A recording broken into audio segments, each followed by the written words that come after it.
I'm Alex Jones, host of InfoWars Nightly News, and I'm also a documentary filmmaker. And I've been doing a lot of research concerning preparedness because my listeners have been asking me my opinion on it because it's one of the hottest phenomenons in society right now. And that's for good reason. There is a social conscience or social instinct that all is not well in the state of the United States or the world. We see incredible degeneration in our economy thanks to the globalists. We see crime increasing, our prisons filled. We have 90% of the population living in urban areas and are almost completely unself-sufficient. If we have a Great Depression like they had back in the 1920s and 30s, it is going to be absolutely devastating. And so, millions of people a month are buying guns at record levels. They're prepping, they're buying food, they're planting gardens. All of that is great. But an area I don't really hear discussed, or if I do, it's done in a very, thin surface way, is location. Now, I've known enough to move outside Austin, Texas, where I broadcast my radio show. But I understand that I still live just a few miles from a major thoroughfare. And if society has any type of collapse or major disruption, every major city in this country will basically look like New Orleans in a very, very short period of time. And so that's why I personally am getting prepared with solar and with well water and rainwater collection and firearms. But I'm also getting prepared politically out there trying to wake up others, so that as these hard times unfortunately get worse, because the globalists have engineered it that way, that more people are awake and understand what's happening. Because the social engineers want us dependent on them. They admit that that's their plan. The question is, who's going to make it to that finish line before this accelerated collapse actually takes place and these larger wars that they want to start? Now, in the next hour, I want to break down with one of the foremost experts out there, Joel Skousen. He's written the book, Strategic Relocation. We'll put that up on screen, North American Guide to Safe Places, 3rd edition. But I wanted to have a visual guide to the book with the author walking us through this. Now, Joel, of course, his famous uncle wrote The Naked Communist, exposing that powerful elites were funding communism. Joel himself is an author, and he is the editor of the acclaimed World Affairs Brief that breaks down things on a daily and weekly basis. He was also a Marine Corps fighter pilot who made carrier landings at night. We were talking about that before we started taping here today. Maybe at the end he'll talk a bit about that, staring death in the eye, as we all do in one way or another. And as we talk about trying to get prepared and ready for what's already hitting us. You see, people now realize the New World Order, globalism is real. And about 2% of the population is now trying to prep. Most experts I talk to say that if 3 to 4 to 5% start to prep, that's going to drive up prices on everything and is going to put prepping and preparation out of reach of a lot of people. So it's important now to start moving in that direction. And hopefully we can reverse the tide of tyranny, and this won't be needed. But if we don't reverse it, it's obviously going to be needed. So it's insurance that is also a way of life and self-sufficiency that all of our ancestors in every culture did, just out of hand. I mean, whose grandparents out there didn't have storable food and things like that and kept some money in the mattress? And we called them old fogies. Well, that common sense is coming back into style. So with us is Joel Skousen to walk us through his book in a visual format. And this truly is the secrets of survival from one of the foremost experts. He also is one of the foremost experts in safe homes and consults all over the country and the world. Joel, great to have you here with us. Good to be with you, Alex. You've got the floor. Break down what you're going to go over here today. I got this background on strategic relocation. My original expertise was in high security architecture. I was one of the pioneers in the field, wrote the book, The Secure Home. It's been in print now for 30 years. And it's the Bible of that genre of building. But as I did so and designed and worked with people to help them build homes all over the country and even in some in Central America, I unknowingly became a judge of what was a safe location and what wasn't a safe location. And so about 2 years before Y2K hit, I wrote the book Strategic Relocation, the 1st edition. It's been a long gestation since there. The book has been selling steadily since 1998. But since this new third edition came out, it has all new color maps of every state in the Union, provinces of Canada, all of the regional threats, charts galore. It's the analysis in this book, as well as the graphics, that leads people through a complete understanding of every state, helps them walk through the decision process. Because frankly, this is not easy. It's not easy because very few people can go and leave their jobs and go out into rural areas where there's safety. In other words, security financially is the antithesis of security in terms of location, because the safest locations are where there's very few people, very rural, and that's the opposite of what you need to have jobs. But what happened in Y2K, I was one of the advisors to Gary North when he was really pushing Y2K, and the world owes a great debt of gratitude to Gary for warning about Y2K. In fact, the establishment laughs at him now, but they took his warning, they fixed most of the problems, and didn't give him credit for the fact that he goaded them into it. But there were a lot of people in Y2K that said the end of the world is coming, I'm bailing out of society, going out to rural. They bought a lot of survival equipment, generators, food storage, etc. And when it didn't happen, it did happen. There was about 5 major events that the media covered up.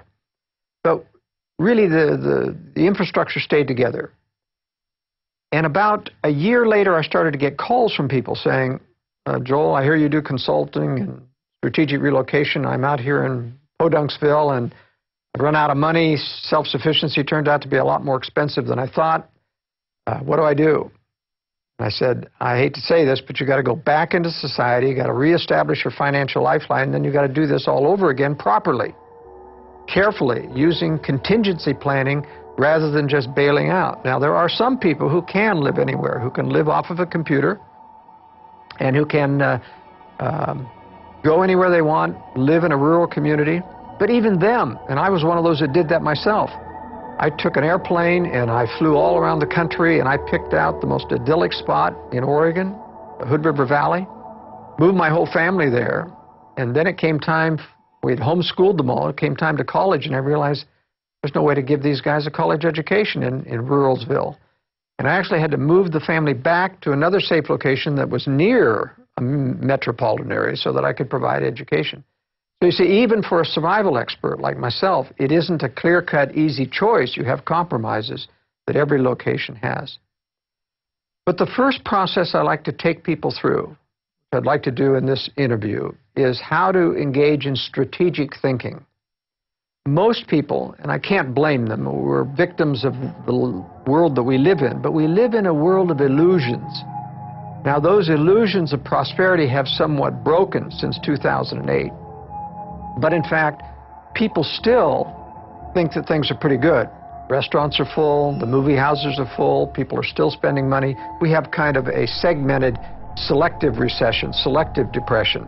There are people who are out of work, who are really hurting, who can't raise their money or their income to match inflation, and there's those people that are on the receiving end of inflation, 2 or 3 steps down from the government putting money out.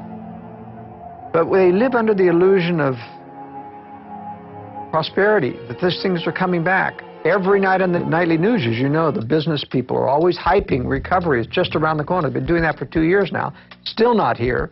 But in fact, there are signs of an inflationary recovery starting. And it's a combination of a couple of things. One, we have sat for 3 or 4 years not inflating, not going into deeper debt, at least in terms of the consumers, and that's been healing the economy slowly. It's been getting people used to what I call the real economy.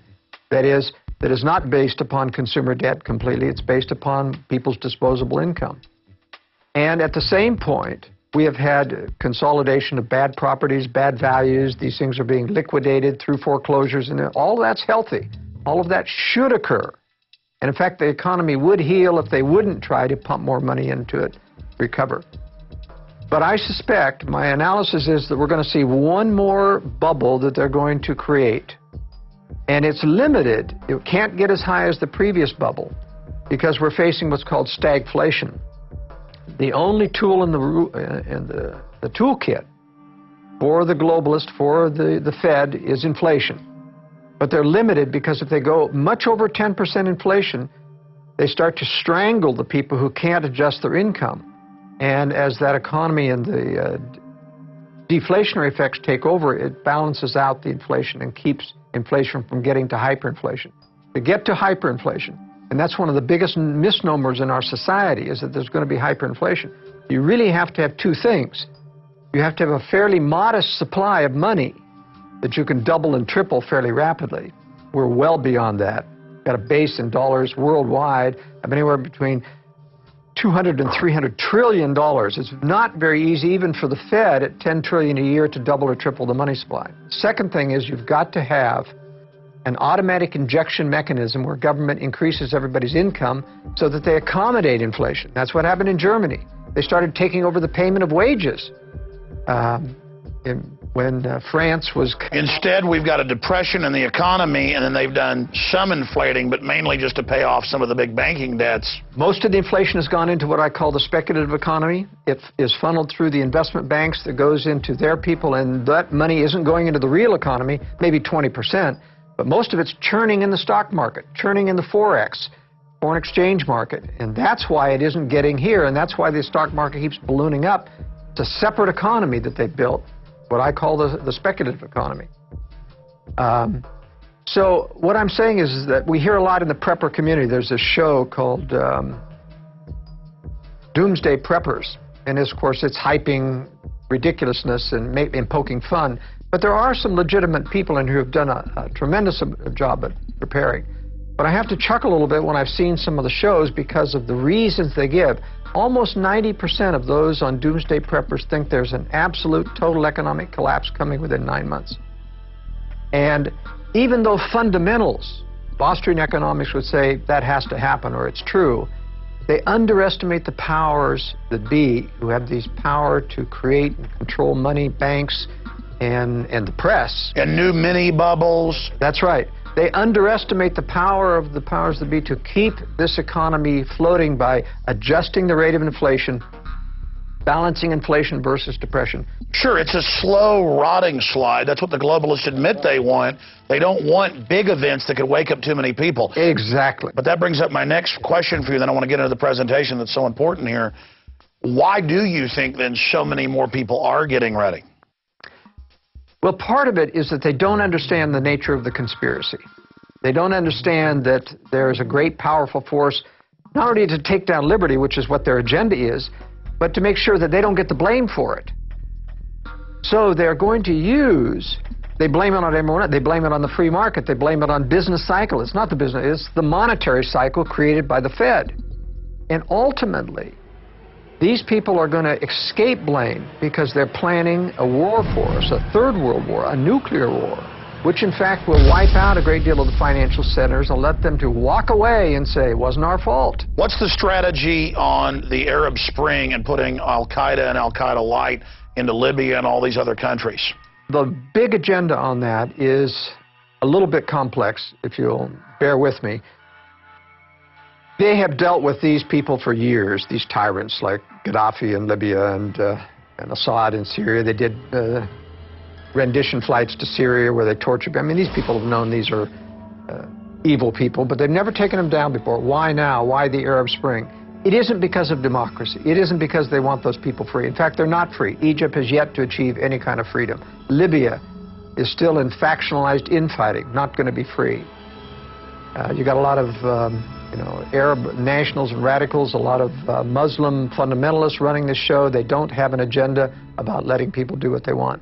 So the real agenda here, in terms of fomenting the Arab Spring, is to create conflict that is going to allow them to rearrange the chess pieces in the Middle East. Right now in the Middle East, you have Israel as the rising emerging power, surrounded by nations that have thousands of missiles that threaten Israel: Egypt, Syria, Lebanon, and Iran.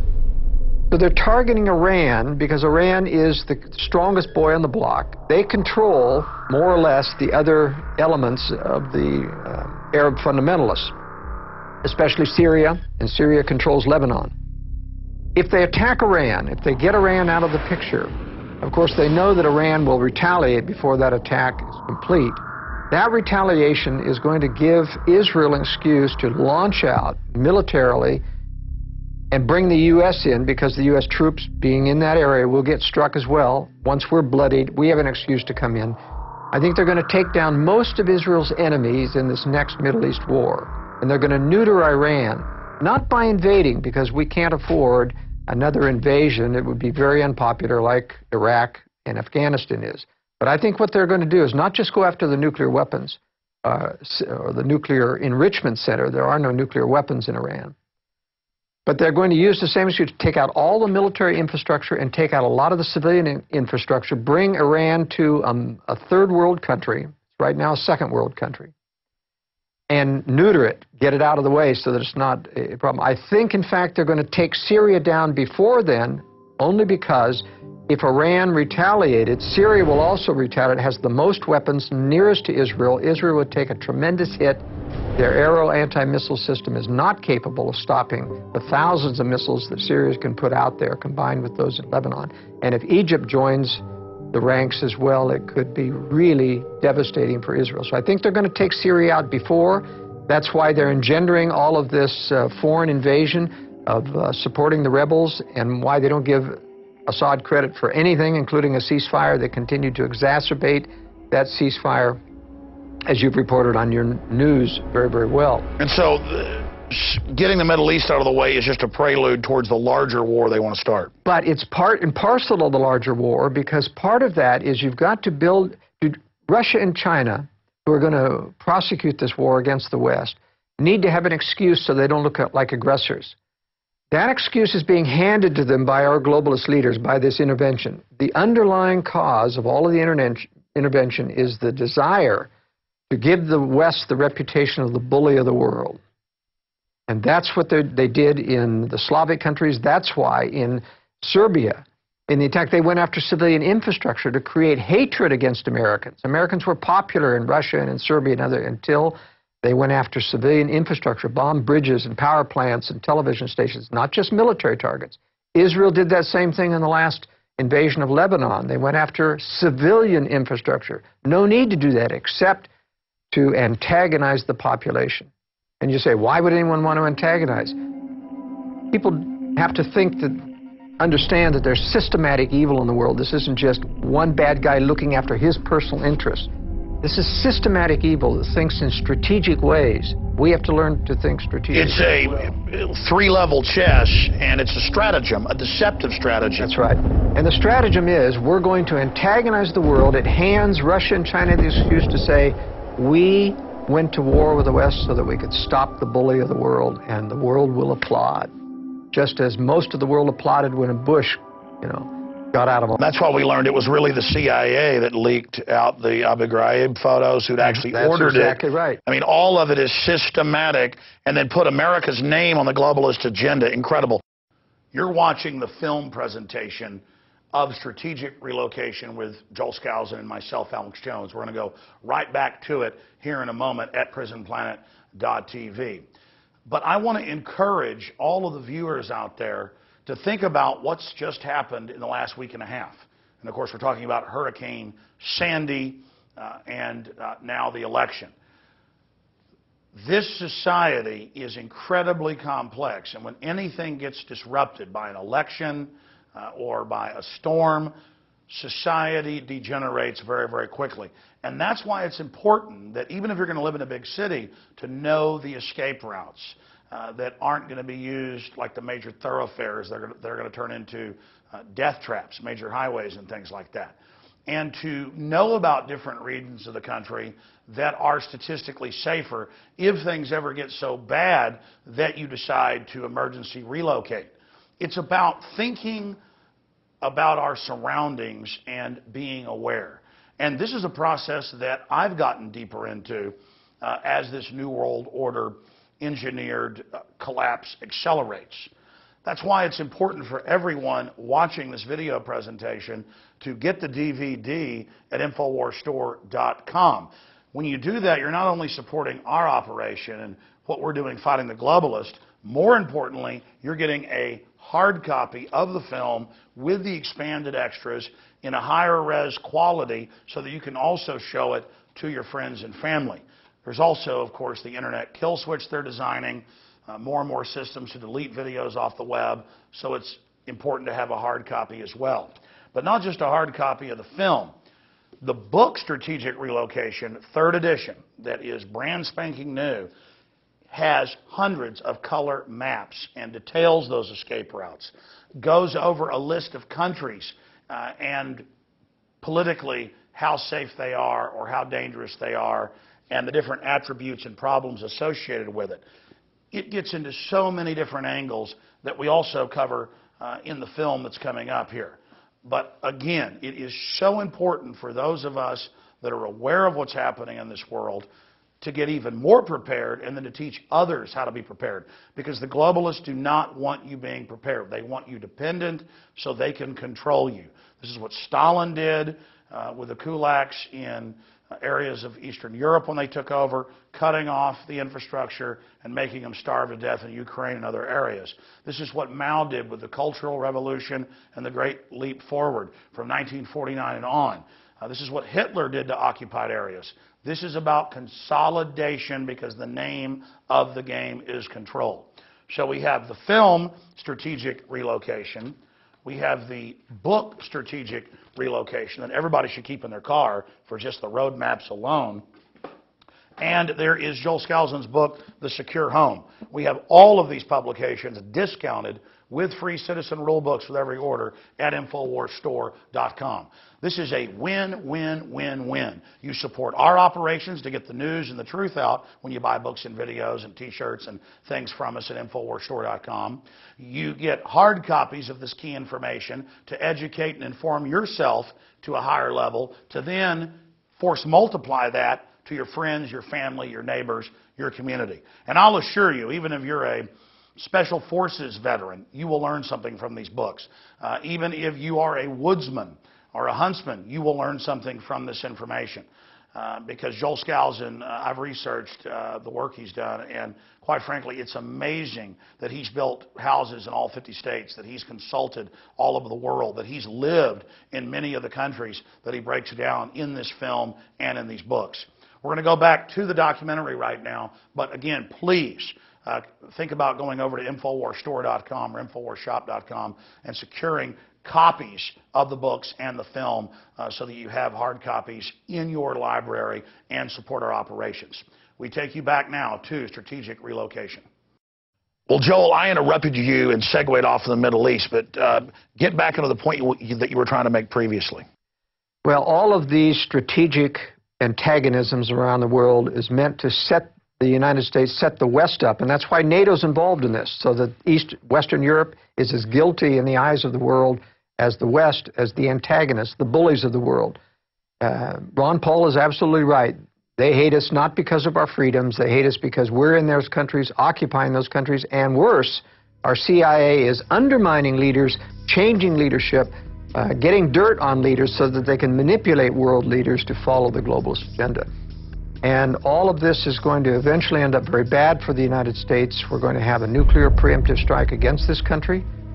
The leaders want it. They're preparing for it. They're covering for it. They aren't telling the American people that Russia is building a tremendous nuclear arsenal, even as we continue to disarm, even as they do not disarm, even while we disarm, and we don't tell the American people that we know that they're not disarming. I mean, this is a tremendous charade, an evil charade. Our Western counterparts even took part in promulgating the phony fall of the Soviet Union. They knew that this was a fraud. They knew that the communists were simply going underground, that these were puppets like Yeltsin and Putin who still worked for the communist hierarchy. They knew, as anyone who in Moscow knows, you still hear the words, the party tells you to do this, the party says this. And they never even took the red stars off the tanks. They marched on May Day, recently, and break down for people, then before we get into preparedness, because this is important just briefly, the different factions you see, because I look at your theory and your idea that they're planning to let the United States be attacked and then basically rise up this new, global order to, counter it. And it's not about freedom. It's all about this hegemonic control. But I see the underground bases. I see the giving away of the Panama Canal. I see the destroying of infrastructure while building an underground infrastructure, and not just physically underground, but a shadow government system. There's instant, evidence everywhere that the elite is, building up towards the type of thing you're talking about. There is evidence.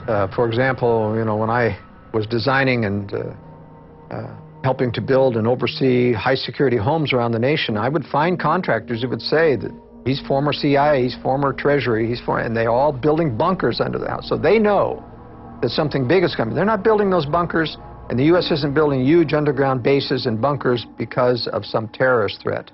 They know that a massive nuclear attack is coming. They want that attack to come. But there are secret weapon systems. In fact, it's kept Russia and China for years from attacking the United States. They're afraid of what they don't know about. That's why their espionage is at full fever pitch in the United States, because they're trying to find out what they're really going to face if they attack the United States. And the United States is bending over backwards to appear weak, to give concessions.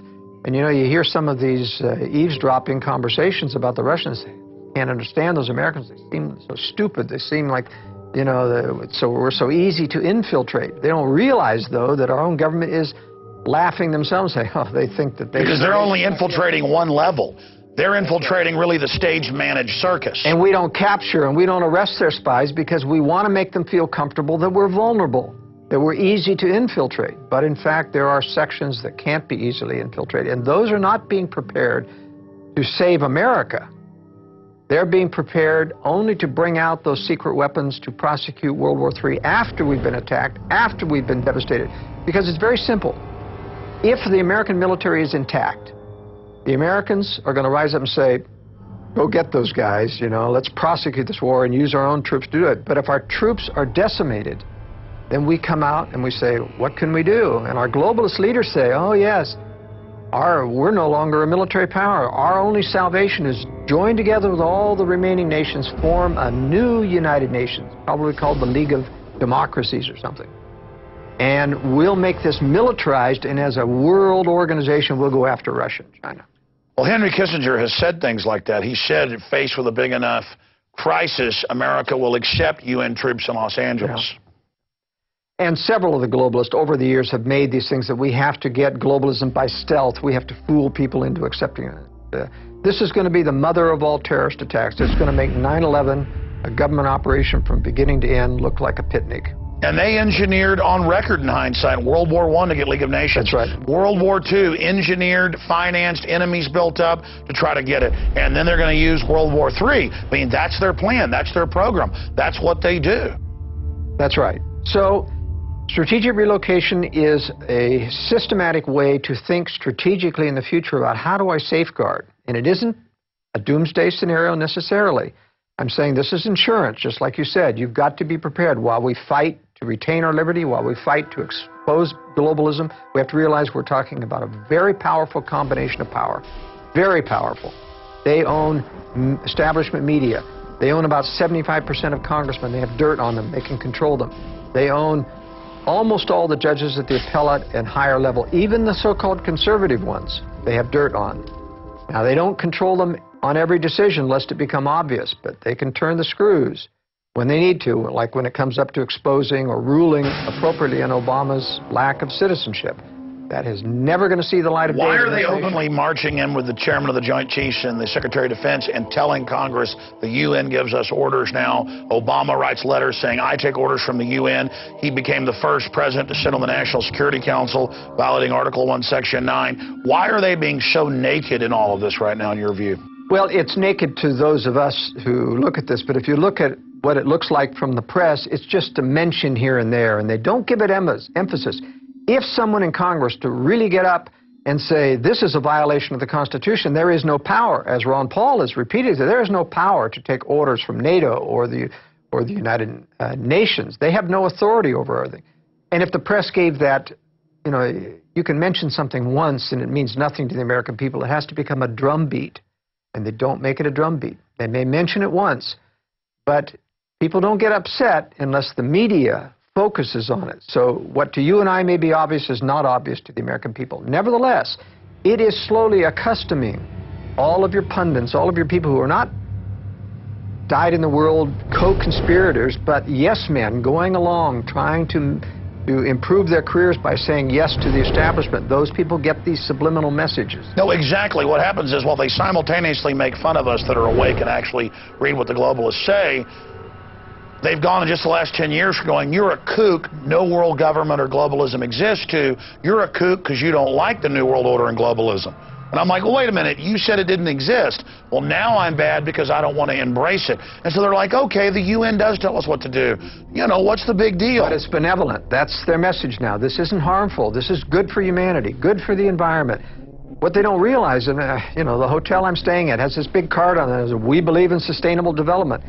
Have you got a clue that it's not about, I mean, who could be against sustainable development per se, but it's about the control agenda that's underneath sustainable development. It means they set the agenda. That's right. It means they control what and decide what's sustainable.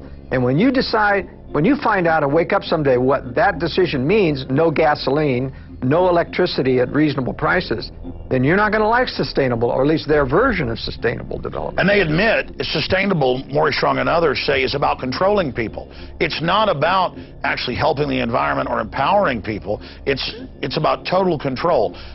Give us an overview now. Let's launch into it of what you're going to be covering here. Well, as I began to say, the most important thing is for people to start to think strategically, meaning stop looking at the news alone. You've got to get alternative sources of information. You've got to understand that there's a different underlying agenda. We are not in Iraq because of democracy. We're not in Afghanistan. It's never going to have democracy. It's there for antagonism, for capture of resources, for changing the balance of power in the Middle East, a lot of things that are not good for America. What this means is, eventually, when these illusions are stripped away, when this war finally rebels against the United States, in one day, America will go from day to night. And if you haven't prepared in advance, there's not enough time to prepare in 24 hours, even if you saw it that early. Now, it's important not only to not be on the last train out of town. Most people won't even be ready and won't be able to get out of town when any of these nuclear weapons fall, because there'll be absolute panic. There's going to be instant social unrest because nobody is prepared. FEMA can't even hope to handle a national crisis of this emergency any more than they could handle Katrina. Don't even think about getting on the freeways. They'll be instantly clogged. You have to have either got out of town sooner or be prepared to hunker. But that would happen 2 or 3 months into a serious collapse depression. I mean, if you go back as I introed, and I know you're going to talk about threats later, but if 90% of people were on the farm in the Great Depression, and most of them self-sufficient, and now right at 90% are in the cities, and half of the 10% that are on a farm are self-sufficient, 5% self-sufficient versus 90% or close to it. And I was reading that 7 million people died of starvation or complications from malnutrition in the decade of the Great Depression. I mean, my God, if there was a true collapse depression, wouldn't need a nuclear attack on the U.S. It's true, but the reason they need a nuclear attack is that a depression wouldn't foment a globalist agenda. Whereas if you destroy a nation militarily and you feel threatened, then it's much easier for someone to say the solution is a globalist combination of power to counter this evil power of Russia and China. Basically, you attack and kill the old republic, pose as the savior, America runs into the arms of the New World Order. That's right, and that doesn't happen with an economic collapse. And besides, if you have an economic collapse before war, they get the blame. They don't want the blame. And you're thinking strategically how the globalists operate. What you've said does fit in to the stratagem that I see them carrying out. But talking about it, if 50 million people saw this video, that might stop them. It might. I mean, your work, for example, at Infowars.com has done a tremendous amount to influence, for example, the TSA, and they're bending over backwards to still continue to grow their agenda, but without offending as much, and they keep promising.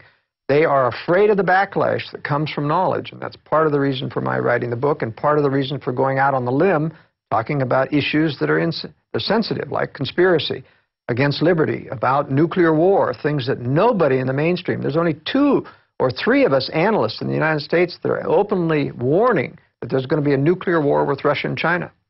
And we have access, the government has twice as much information as we do, and they're absolutely silent. fact, I've had intelligence people from the Defense Intelligence Agency tell me we have orders never to criticize Russia or to reveal anything we know about Russia.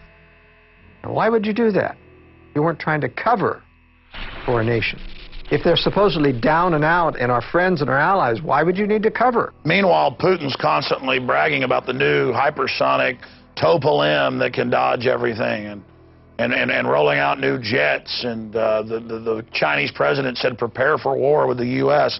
just 3 months ago. Yes, the Chinese are a real problem, and they're going to be a problem for Russia someday. It is my theory that, in fact, during this war, even though China will start as an ally with Russia so that it has an excuse to capture the entire Pacific Basin from Japan all the way down to Australia, and that's why Australia and New Zealand are not good retreat places, because they will be occupied by China in the next war. Nevertheless, they'll not necessarily treat everyone harshly because they know that they're going to switch sides during the war, attack Russia's rear, play like they're allies of the West in order to get more aid and trade, and then after the war's over, they'll become the new Cold War enemy. That's my theory. And so I think we're talking about three predator centers of power: Anglo-American establishment, Russia, and China. And they're not controlled by one another. They're independent predator centers. They're all each trying to develop their version of a new world order controlled by them. But they will make temporary alliances and induce one or the other to attack. That's what we're seeing. Well, exactly. They take whatever the most abusive form of social engineering is from the others and cobble them together. And the Chinese communists are always saying, it'll be our new world order. And the Russians go, no, ours. And then the Anglo-American European system, it'll be ours. And it's just a rush towards evil.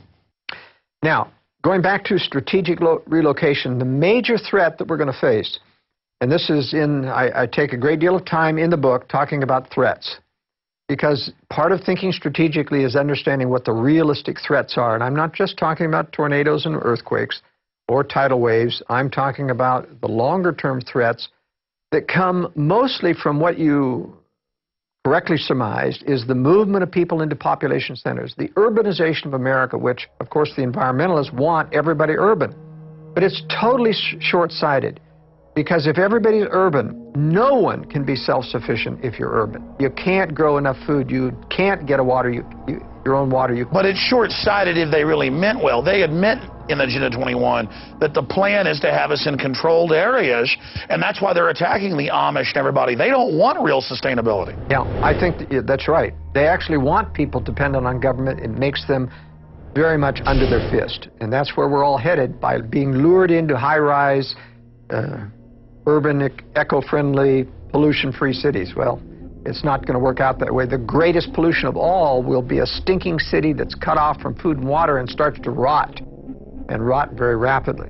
Now, you don't want to be part of a major metropolitan area when that happens, and so this is the crux of what I teach people in strategic relocation. How, because people mostly have to stay within population centers to earn a living, but how to prepare contingency planning so that you can get out into retreat areas and have the information, the forewarning signs to know how to do that. And that's really the only way to survive. Most people cannot get rural right now. They can't make a living. It's just impossible. So this is a solution for everyone. But let's talk about this major threat. The number one that I concentrate on is not terrorism. It's not natural disaster. It's not even government or war. The major threat is population density, because every crisis that threatens, even a local crisis, can turn exponential because of close proximity to other people who cannot help themselves. Even good people panic in a crisis. You don't have to be evil. It doesn't have to be just a Watts. When you have no food after 3 days, all of the store shelves are empty. If there's no water, it's exacerbated. If there's no electricity, there's going to be no gasoline. People are limited. You won't even be able to walk out of town because of the danger of threat from people interacting with other people. So population density is the major threat. And if you have that slide, I'd like to talk about this density. It's very interesting that you see this satellite map. This is derived from nighttime lights and then converted to black and white. But if you can see the detail here, this entire half of the United States has 3 to 4 times the population density of this area here. It's dramatic when you see all of the shading.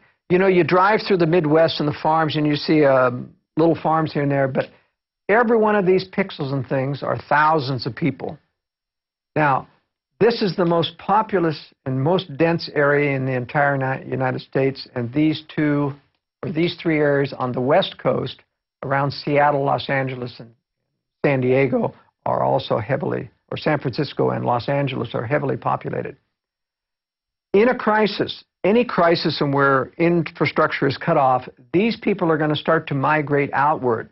There is nothing there. There's no job to keep them. Suddenly, everybody wants to be relocated strategically. And there's a lot of people thinking about it. That's why the prepper movement is so big. A lot of people can't do anything about it. I would say, I think there's a ratio of about 10 to 1. People thinking about preparedness versus those that are actually preparing. So preparedness has increased maybe tenfold in the past 2 years.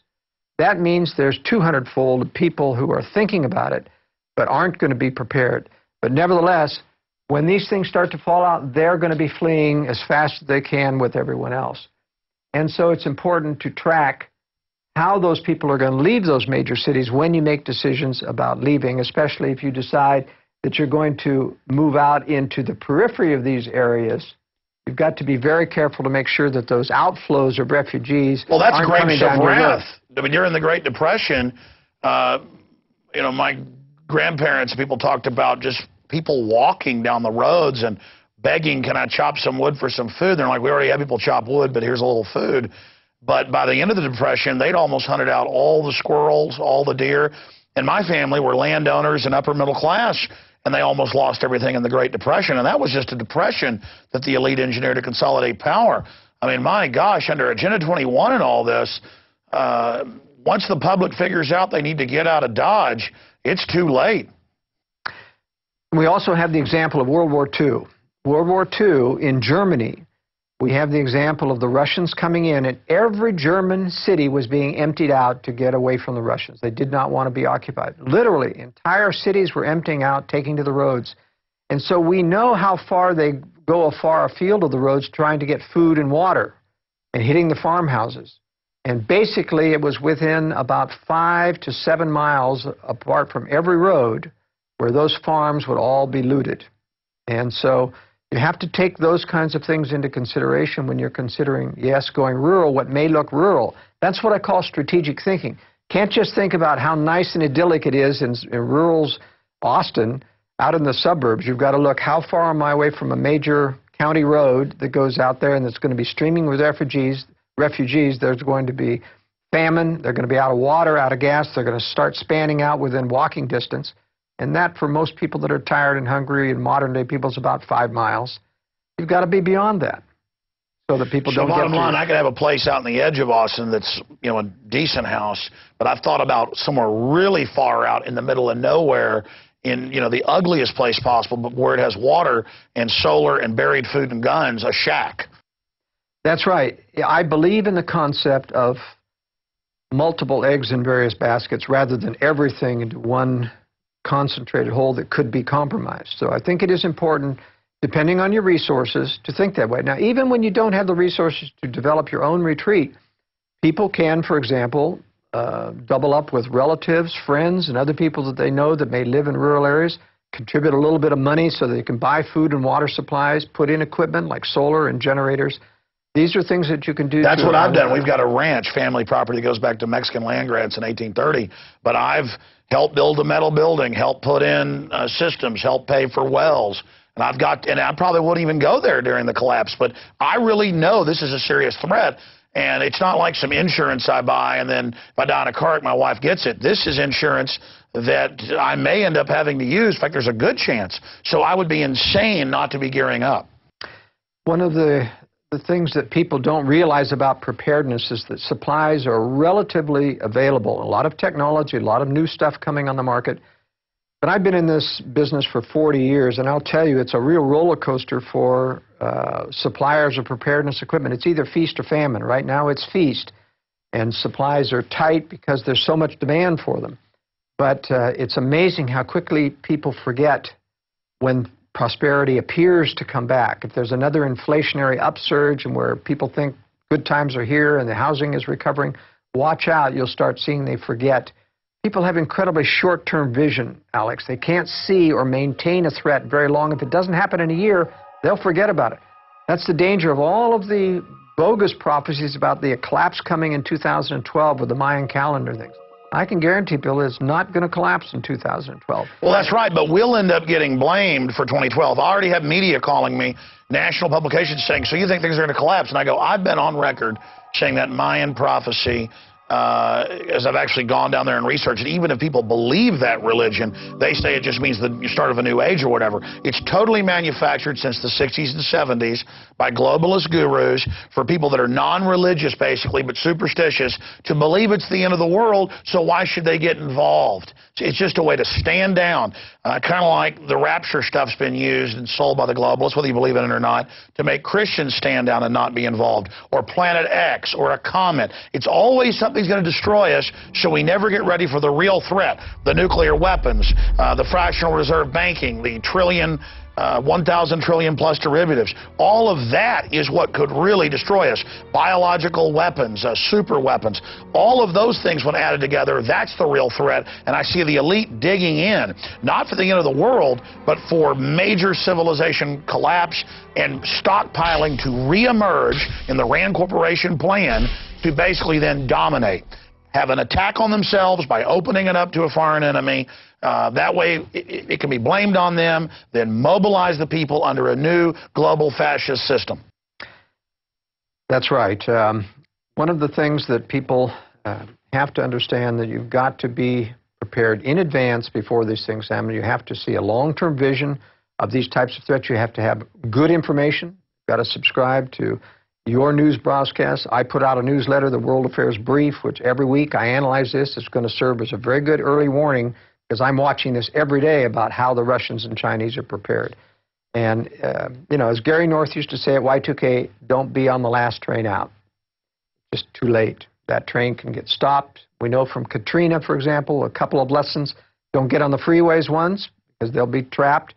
You get on a freeway, it's like in an elevated moat. It's got barriers on either side. If your car goes out, if you're stuck in traffic, there's no way to go except abandon your vehicle and get off on foot. But one other thing you learn in Katrina is you don't go into the arms of the federal government. Don't go into a FEMA camp, because a FEMA refugee center becomes a concentration camp. You can't get out. They didn't let people out of the Superdome, even when it became horrible conditions, and people said, I'm better off on the outside. Could not get out. They wouldn't let them walk out on the highways. That's right. And they use that as a laboratory test. We saw the police start stealing, just total bedlam. I mean, looking at Katrina, it just proves the government can't and won't protect you. That's right. That's right. Now, there's also an agenda about cultural conflict brewing here, and that's one of the reasons why, no matter how much they talk about amnesty and how that's going to guarantee the problem, doesn't. They know, in fact, it's a magnet. They won't close the borders. They never will seal the border. They want the cultural conflict that Europe is experiencing that comes. It's not only crime, it is the fact that you water down American cultural values, conservative political values, make sure that you can never win another election. So there's that agenda. And I have in strategic relocation several maps that talk about minority concentrations. And I don't do this because I view minorities necessarily as inferior, but because for certain cultural inflows, you have generalities you can make about the levels of crime that come from those cultural inflows and what it impacts American society. We know that there are radical people funded by globalist elements like La Raza and other organizations that want to foment social unrest and racial tension within the... So that's just a basic divide and conquer strategy. Just like you said, you don't want to run to some other country just because you can't really communicate. And again, it's part of that divide and conquer. That's right. But it is important to realize that certain areas of the country are predominated with minorities that will become culturally conflicting with your values at some point. So that's one of the dangers. Because the media is going to be programming. It's just like Trayvon Martin, where it turns out the Justice Department had people inside there that's now come out trying to get a fight going, and they were editing the tapes together to make Zimmerman sound like he was saying bad things about black people. I mean, just incredible that the system was trying to cause some type of racial conflict. That's right, and there is that's going to happen. For example, the KKK is almost completely now staffed with agent provocateurs. They have northern accents. They're not Southerners at all anymore. If you see any of these television personalities representing the KKK, it's very clear this is not a Southerner. And you have these racial activists within the Latino community, too, that get these people out on the streets. This is not going to bode well for America, even though the person who's fluent in Spanish, I have many, many Latin American friends. I've lived in South America. I feel very comfortable with these people. I recognize, and the good Latinos recognize the coyotes, the people who are the predators, the drug dealers, the people who are giving them a bad name. And they're here in the United States and they're protected. One of my subscribers to my World Affairs Brief told me of an incident in Libby, Montana, whereby he got a Homeland Security brought in, I guess it was the police that captured a Latino drug dealer on the Indian reservation pushing. And he needed rehab and other things, and so he finally sent him on and back with a prescription to get into rehab, etc. He called up later one of his friends in Homeland Security about what happened to this guy, and he said, oh, we released him. Now, he was on criminal drug charges, pushing and other things, had medical problems. They released him, and he questioned them why, and he said, we have orders to release them. So they're putting him back into society. Well, sure, that's like releasing the violent offenders, keeping nonviolent in to basically work for 25 cents an hour, displacing jobs outside. I mean, look at the big banks. Wachovia and Wells Fargo got caught laundering $378 billion in drug money over 2 years, and they got $100 and something million fine for that. So, I mean, there it is. It's just total. How does the drug trade tie into the whole globalist system? Well, there are many aspects of the drug trade, and the reason why the United States government or the dark side of the government is involved in the drug trade. One of those is to corrupt American morals. I think there's a Gramsci theory that explains why you're going to conquer a nation. If you're going to diminish the morality of a nation, you want to corrupt it through drugs. It's also a way that the dark side of government used to finance their black operations. CIA used to bring a lot of drugs in through Vietnam, whether it's body bags they were harvesting out of the Iron Triangle. In fact, former Assistant Deputy Secretary of State Richard Armitage used to run that for the CIA, that whole drug operation. And so this went to the very, very highest levels. We're now in Afghanistan harvesting a lot of the poppy crops, import, a lot of that's going to Europe. Plays into the global thing in three ways. One, corrupting American people. Two, financing black operations. And three, payoffs. They're able to control a great deal of the underworld.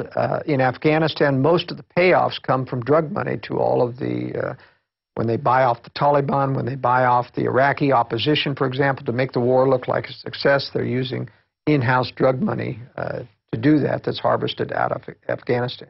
Now, don't they mainly use Wall Street fronts where they just pump money and insider knowledge into companies to then use profit from the companies to fund black ops? They do that too. They do that too. But then again, a lot of it now is just printed money. You know, they've got to the point now where the money supply is so big they can print a few $1 trillion here and there. In fact, the CIA has a full set of U.S. currency printing plates. They've given a set to Moscow. They've given a set to several other governments. They're supposed to use it judiciously. But, you know, we send suitcases with air couriers when we go into a country to bribe officials, suitcases of $100 bills. Well, it's actually pallets now. Pallets, I'm sorry, you're right. It's pallets. And that's why, you know, that exit from Iraq going out to Kuwait, you know, was just people with satchels full of money that they discovered. Those are the payoff money, and they're getting it out of the country in order to, you know, make themselves oligarchs of their own variety out there in the West. Just like the oligarchs in Russia. The former communist leaders got the central bank to give them the loans to buy up the oil companies, to buy up the electric companies. The oligarchs became wealthy, moved offshore, and they still run. They still are the communists, and they're still running Putin and others. Putin met with Boris Berezovsky 5 times in his Spanish villa the year he ascended to the presidency. and then pretends that he's the enemy of Boris Berezovsky and that Berezovsky's trying to overthrow Putin. I mean, this is just political theater. And then it turns out that the Rothschilds sued the Daily Mail, saying we're not puppet masters secretly running those oligarchs who then run the sub-puppets. So it's puppet masters on top of puppet masters on top of puppet masters, and they lost the suit. And the judge said, wow, you really do run these people. I mean, that just happened a few months ago, where it turns out that the oligarchs are still in control of Russia, and the Rothschilds are sitting above them. But, as I will assert, the Rothschilds don't control them. They feed money to them, they try to assist them, they try to cover for them, but they are co-predators maneuvering like this and playing like they're helping. But sure, they're always flipping allegiances. But believe me, the oligarchs are intending to strike the West, and a lot of people who think, because they believe that if the Anglo-American establishment controls the Russians, that they'll never strike. But I'll guarantee you they will strike, because they're only assisting in controlling it in an arm's length relationship. Well, that's like China, where our criminal government will pay billions of dollars to move General Motors, Cadillac, and Volt to China, but then the Chinese president says prepare for war with the United States. Right, because they don't actually control the Chinese. They're trying to maneuver inside. Why did China agree to the one-child policy in exchange for aid? I mean, I guess culturally, the Chinese believe they've got too many people, other leaders have said. Well, every globalist predator center believes in controlling population. Only Russia needs population. Everyone else is trying to destroy population, China including. They've got an agenda to eliminate probably at least 3/4 of the world population. Well, I was about to say, from my research, eugenics is what binds the communist Chinese predators and the Anglo-American predators together. And from my research, everything is a eugenics-based obsession, both with the elite are looking for life extension and other things, but also it just codifies scientifically their innate hatred of fellow humans. Well, one thing that people listening to this presentation may get out of it, and I know a lot of people get discouraged and say, what hope is there if these predators are so powerful and we're going to have a world war and we're all going to be destroyed? Let me make it very carefully clear that everything won't be destroyed in a nuclear war. I had someone write me after our interview that we had just a few days ago and saying, well, gee, the Earth is going to be contaminated for 40 years after a nuclear strike, and so what use is there? I said, that isn't true at all.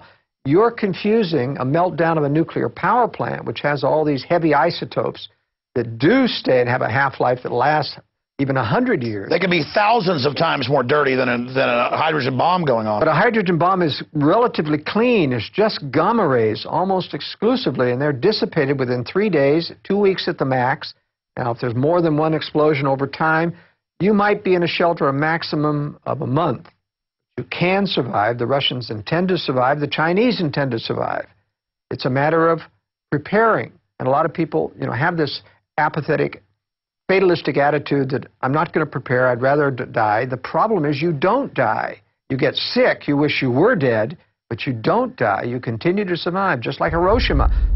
Believe me, with a nuclear attack right over a city, the people that weren't in the actual blast zone, 80% survived. It wasn't pretty. They went through hell. They survived. But wasn't that atomic weapon, of a more primitive design, and so put off more dirty?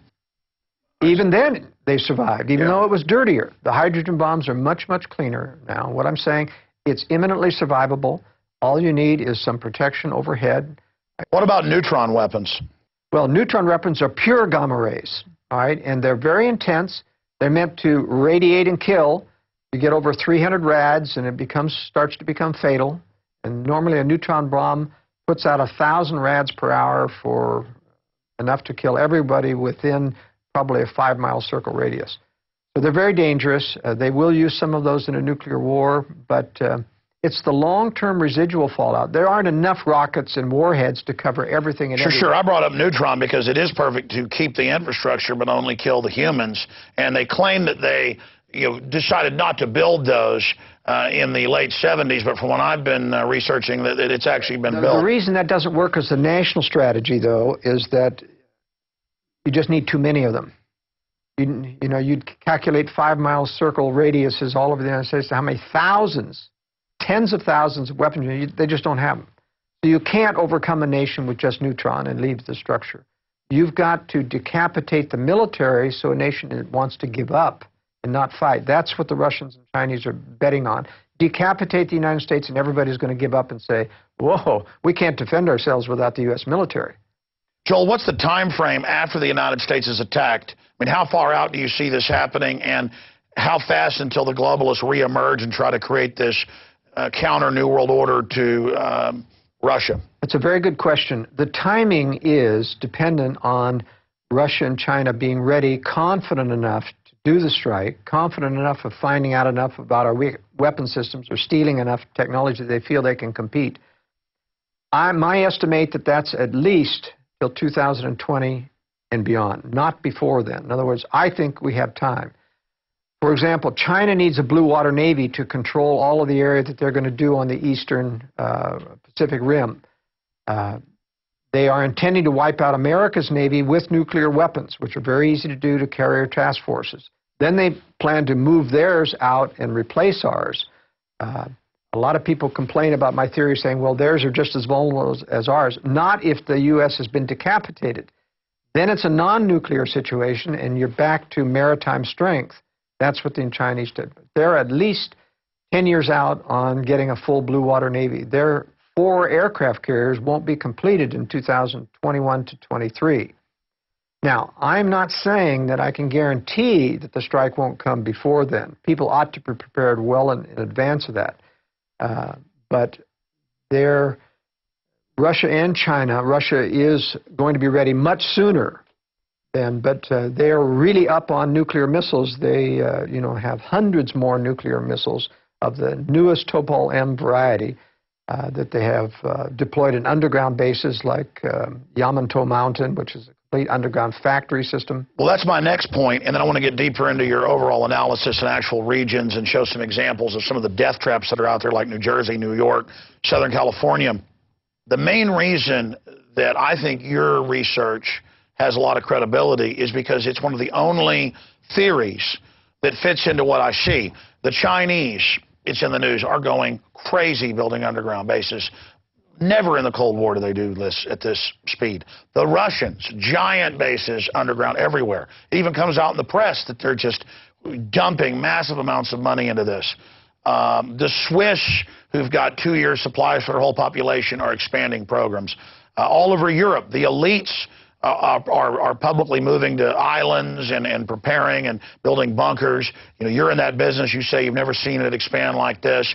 And governments are digging in. And COG is expanding and stockpiling. They are racing. And people say, well, that's because 2012. Oh, or that's because of the comet. And all this made-up crud. And then you've got the seed vaults and at the North Pole and other places. And you've got DNA arcs and all of this, and the Rockefeller Foundation heavily involved in this. They don't just build infrastructure and do things for no reason. So why are they engaged in something much bigger per nation in these power blocks than the Manhattan Project? I mean, obviously they're getting ready for something big. And I mean, is it a race-specific bioweapons? Is it a nuclear war? All I know is they're gearing up for something big. Well, I can tell you that race-specific bioweapons are very chancy still. Anytime you use biological weapons, they're really afraid this is not going to be able to control or be as discriminating. I mean, they're very nervous about this. They can mutate. Well. They can mutate. It could be devastating. They prefer nuclear because this is very controllable. They know exactly what nuclear fallout will go, what it's doing, and how to protect against it. It's relatively easy to protect against. That's what they're doing. Now, as to them preparing at a feverish pace and having been doing so soon, it's because their timetable as to when this war was supposed to be about now. In other words, they were planning on inducing Russia and China to strike as early as now, and it just hasn't worked. It keeps prolonging. They were doing major disarmament in the 1990s, PDD-60, where President Clinton came out in 1997, told the nuclear establishment in the United States to prepare to absorb a nuclear first strike and not launch on warning. Meaning, you may think you got the launch procedure and all, but you're not going to get permission to launch. That's, even our military today saying, no, we've got the procedure for launching on warning and for retaliating.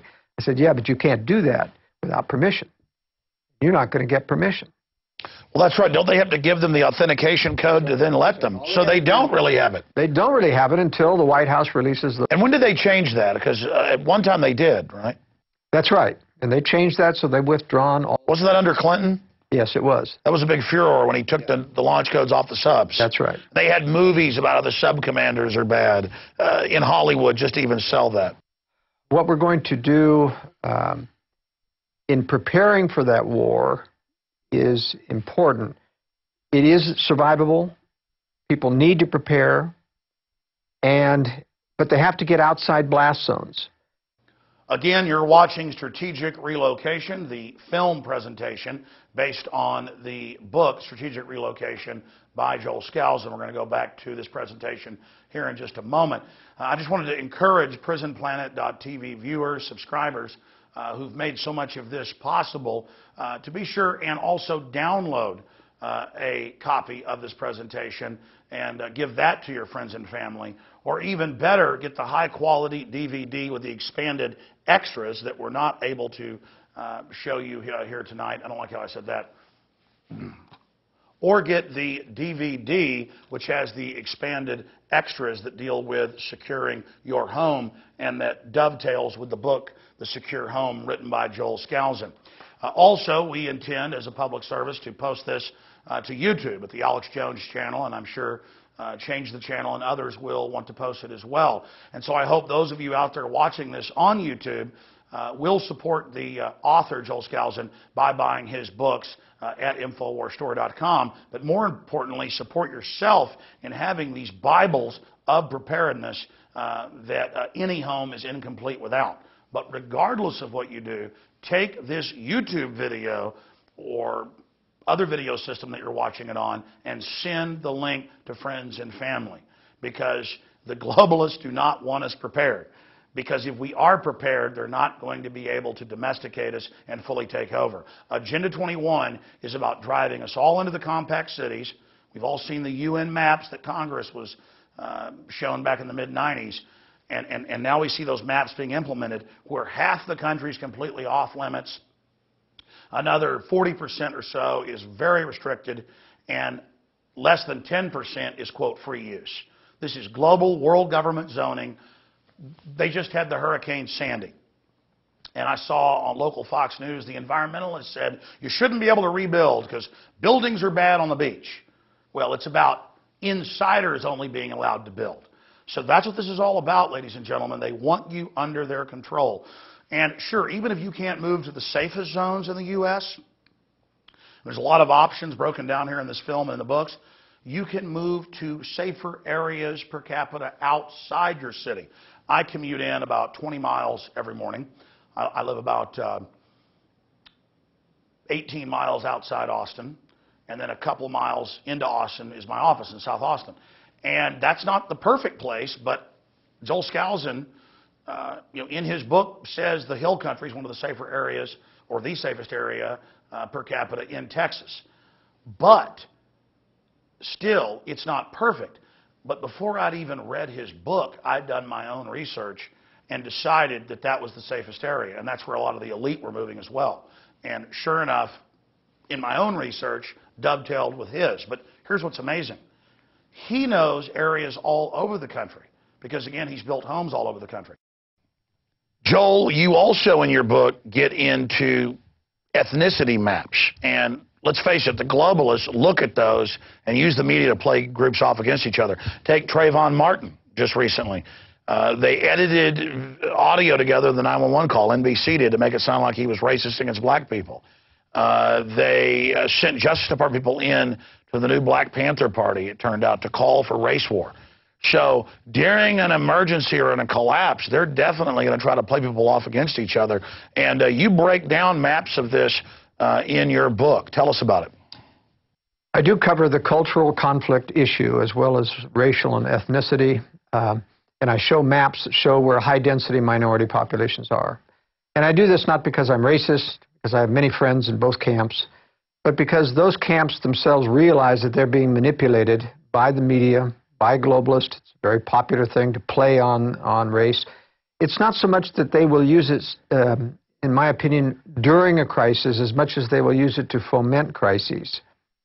And they have for many, many years used the illegal alien. Whenever you get a strong movement in conservatives against giving amnesty, they hit the streets. Somebody's pushing those people out on the streets.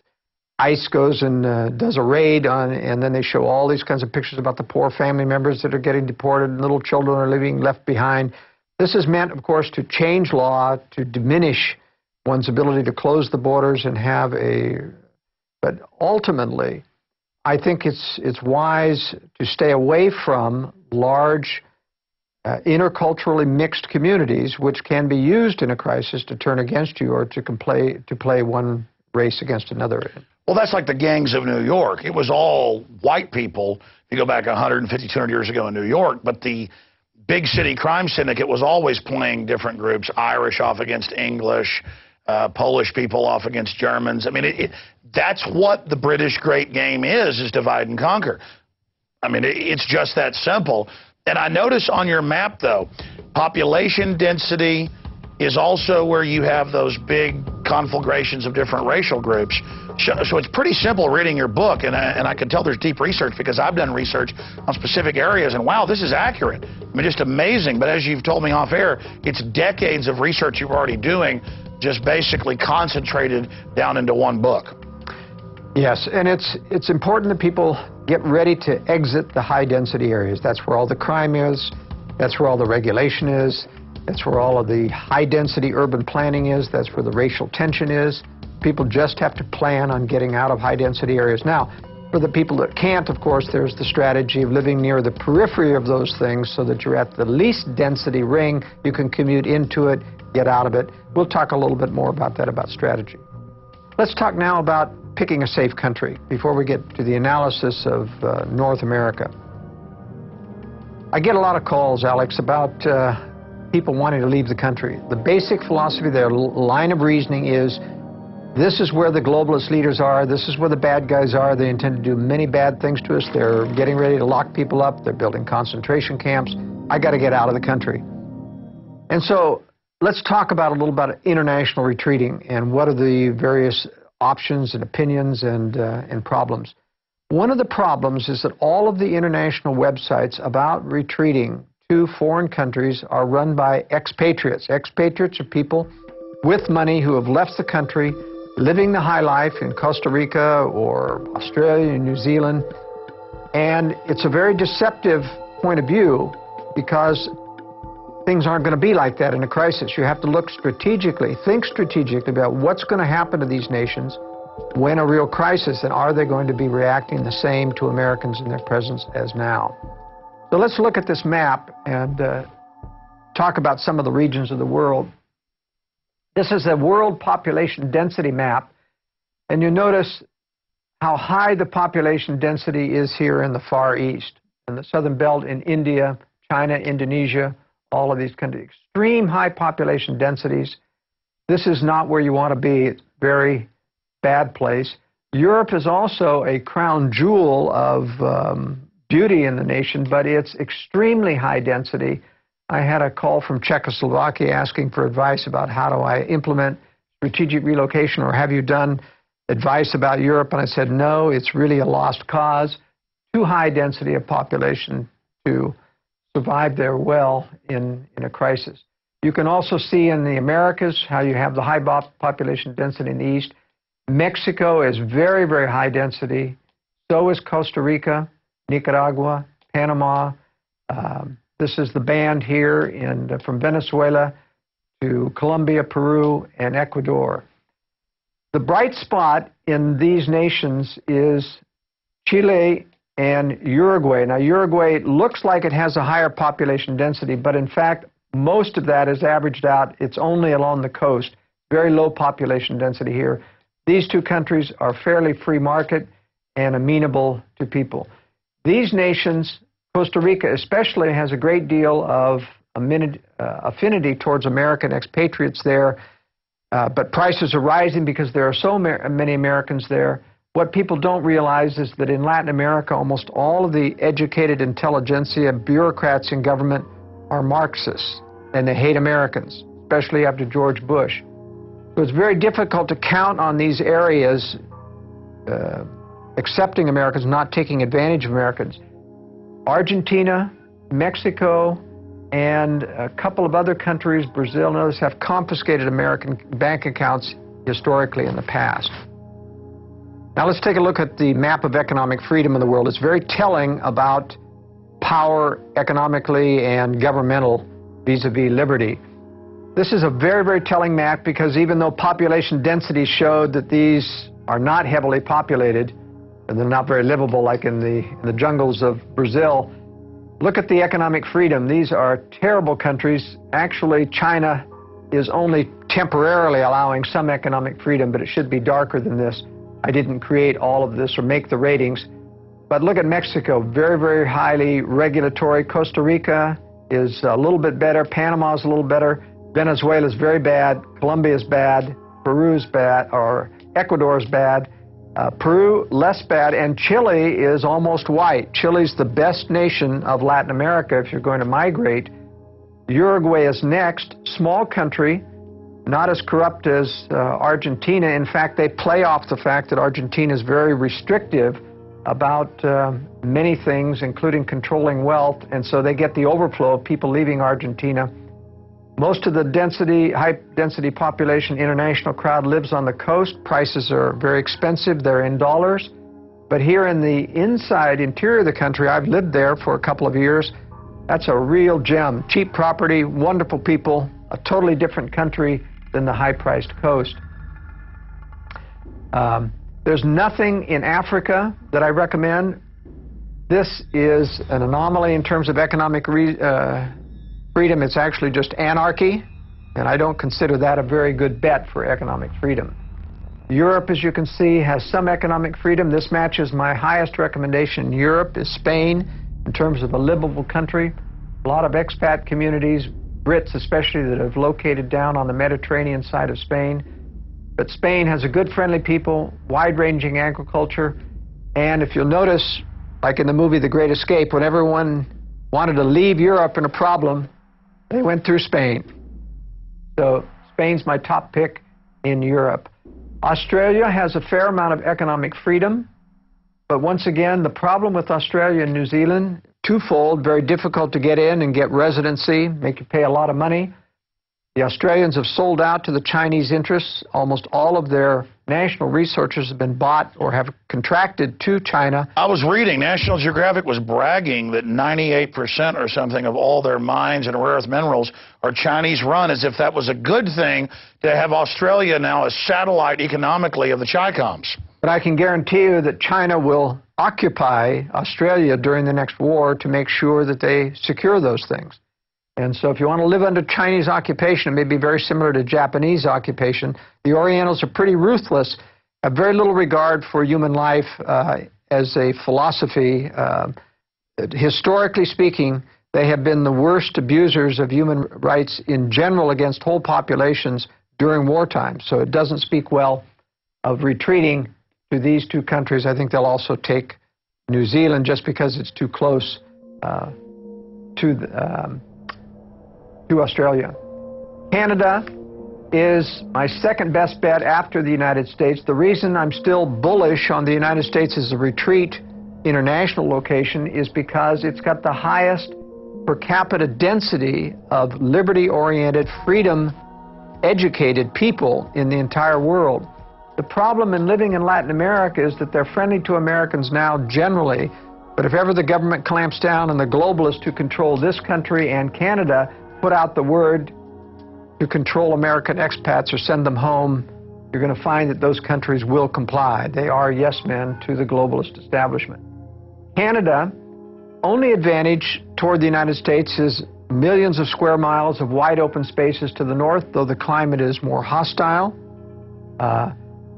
The only acceptable strategy I find is living in border areas where you can go back and forth depending on what you need. That's fairly easy to do in between Canada and the United States. I exclude the eastern portion of Canada because all of the cities, about 90% of Canadians live within 50 miles of the American border. and thus they become extensions of the American cities. How does Alaska tie in, or Hawaii? Obviously, Hawaii is not a place to be.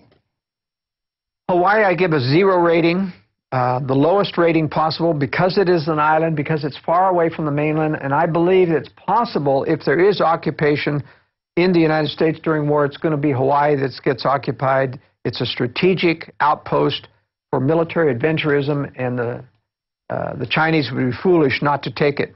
So it's a possibility that China could occupy Hawaii. But in any case, even if it gets cut off, I've lived in Hawaii. I know that it depends on shipping every week to bring in food, gasoline. You're going to be out of those things. Even though Kauai is my choice of an island if you have to live in Hawaii, because it can be self-sufficient. Oahu is not self-sufficient agriculturally. The Big Island is self-sufficient. And so Kauai or Hawaii are the best places to be. But I'm afraid, as in any island, that it could be surrounded and occupied, and you just simply can't get off the island if you need to. Now, Alaska is a very interesting case. I downgrade Alaska even though you could be self-sufficient there in the southern panhandle up through Anchorage, but it's still a very hostile environment. It's like an island. Everything has to be shipped into Alaska, and it's very, very difficult to leave if it should become untenable to live there. This is not easy to get down through the Alcan Highway. So it doesn't have lines of retreat? It doesn't have lines of retreat. So the only place I recommend, or the only way I recommend for Alaskans, is those that are very, very skilled survivalists who can live in the boondocks throughout the winter, apart from society. If you're capable of doing that, then Let me throw some wild cards at you. What about Iceland? What about Greenland? What about islands that are out in the middle of nowhere, just as bad as Hawaii?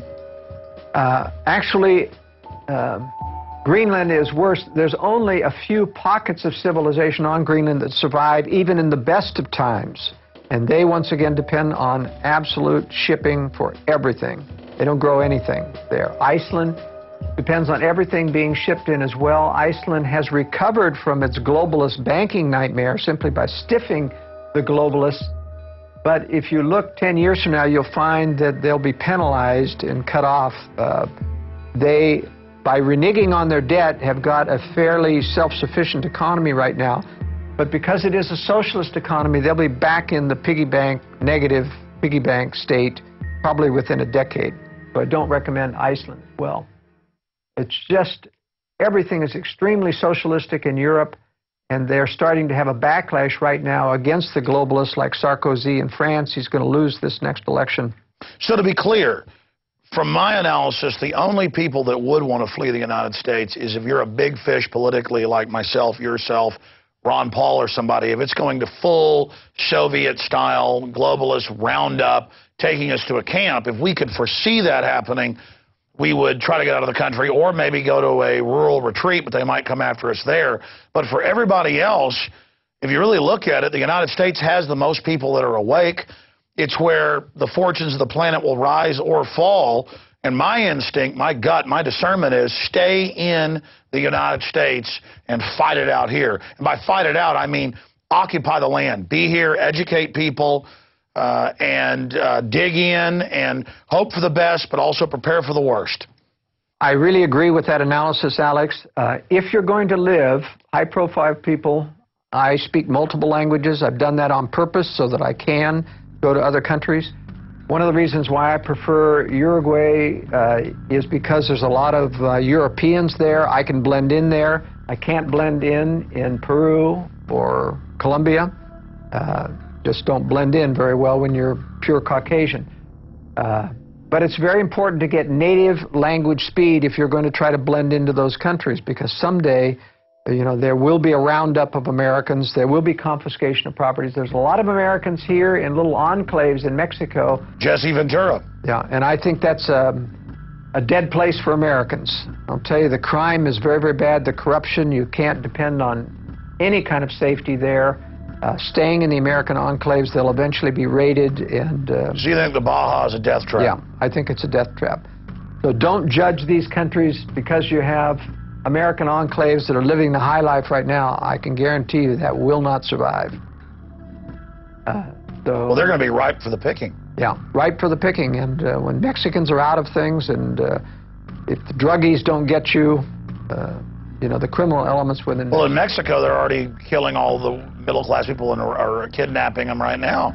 And that will get only worse. Kidnapping was the bane of Central America. El Salvador, Guatemala went through a lot of kidnapping. I was down there in the 80s when that was occurring, stayed at a house with bloodstains still on the wall from the owner being kidnapped, ransom, paid the ransom, he was killed anyway. Believe me, this is kidnapping haven, and it will happen once again. It has only just begun. And just to be clear, your knowledge in these subjects is amazing, because I do deep research. I'm obsessed with knowledge. And, I mean, so much of what I read in the book that I have firsthand knowledge of is very accurate. Like you rate in Texas, the hill country, which I chose outside Austin, is not perfect, but if you're looking at Texas, that's one of the better places. That's right, and we'll cover that. We're going to talk about Texas and give you some examples of specific states. We have the map on the corruption index on internationally. So here's the map on the corruption index internationally. What I want to point out to you in strategic relocation, there's lots of maps like this in the book. This is almost identical to the economic freedom map. In other words, there's a high correlation between economic freedom, of which you see very little of. The dark areas are the unfree areas. And you'll notice here that the Sudan is not, has a high level of corruption, and that's why it was an anomaly to be economic freedom. It's the corruption and the anarchy there. But that's about the only analogy. It's like Los Eisley Spaceport in Star Wars. That's exactly right. That's a very good analysis. Okay, from now on, let's move into analysis of the factors that we discussed. Let me discuss something about the organization of the book. After we cover section 1, which is about how to find a safe nation, then we go into an analysis of North America, which is my preferred area for North Americans, because they blend in. Even though we're going to have a great deal of tyranny here, our chances of being able to blend in, disappear, go underground are higher, being that we have a great, many millions of people that can help support us in that.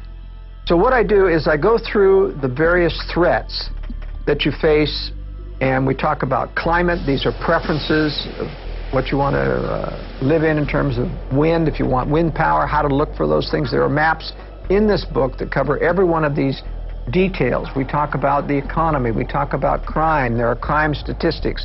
We have ratings of every city in every state on crime, and we talk about the different types of crime that there are. We talk about natural disasters.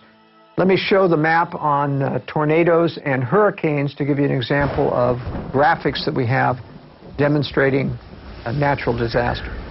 Now, I'm going to demonstrate two of the graphics that we have showing the natural disaster threats. The first one is earthquake hazards. You can see that there's major earthquake hazard on the west coast. In the Rocky Mountains, that's Yellowstone Park area, which has a volcanic hazard as well. This is the New Madrid Fault, and these are other minor faults coming through the southeast. Now, it's interesting that this map doesn't mean that everything is never necessarily devastated if you're in any of these high earthquake areas. What I point out in the book is you have to look at the actual ground conditions in the area that you're at. For example, in the state of Utah, where you have a high fault area that's expected to go off at some time in the future, it's on a 300-year cycle approximately. If you are in the low-lying valley, next to a lake where you have a high water table, you'll get a wave action in earthquake, which will actually flip houses in the air and be very, very destructive. If you're on a foothill coming out of the mountains, even closer to the fault line, but on sand and gravel, broad-based, the house will merely shake a little bit, but it won't take up any wave action. I give this out as an example in the book, how just because you're in an earthquake area doesn't mean you can't find safe areas to build upon. Remember, it's water table that's your danger in an earthquake. That's going to set up wave action. Let's go to the tornado map. Now, this is a graphic of the tornadoes in the United States. It's very graphic because these represent the larger the triangles, the heavier the tornado. This is the danger zone. These are where your F5 type tornadoes. We did have some F5s come through this area, which were devastating to the southeast and pour through here. I've spent a lot of time recently in North Georgia and seen the damage from these tornadoes. It is horrendous what these things can do. The good news is that there's no reason why you should ever be at risk of your life in a tornado area. Buildings, yes, although you can design tornado-proof up to a level 4, nothing's guaranteed in an F5 tornado. But with the proper safe room built into your basement structure, there's no reason why you can't survive any tornadoes. This is part of what I call the amelioration strategy or contingency strategy. You can overcome some of these threats, like earthquake, by building stronger, flexible construction and tornadoes. And that's an example of old-timers having storable food, having firearms, just as a matter of course. They all had storm cellars, and then, oh, that's stupid to have, so people just wait and get killed now. Things really change. In the past, if there was a threat, people made a preparation for it, and it would double as a cellar for their canned goods or whatever. I remember after our recent interview on Infowars.com that I got an email from someone in California and laughing about our interview, saying, I remember the 60s and my father talked about everyone having a fallout shelter, and he was in the military, and he said, we don't need any of that. That's never going to happen here. And I responded to him, well, just remember, you've been warned. When it happens, not my fault that you weren't prepared. But my point is, if you live in Tornado Alley, like people in North Texas or in Kansas or Missouri or Oklahoma, and you know about the hundreds killed every year, just because you have a storm cellar doesn't mean that you think you're going to be hit. It's just, it's there as a backup. That's right. And the advantage, by the way, of building a secure home in these areas is that when you do a high-security safe room in a basement with a concrete cap over it, you can tell the building department, if you're in an area that requires building permits, that this is a storm shelter. You have that excuse. You don't have that excuse in areas where there aren't tornadoes. And so it does allow you to avoid talking about having a high-security room.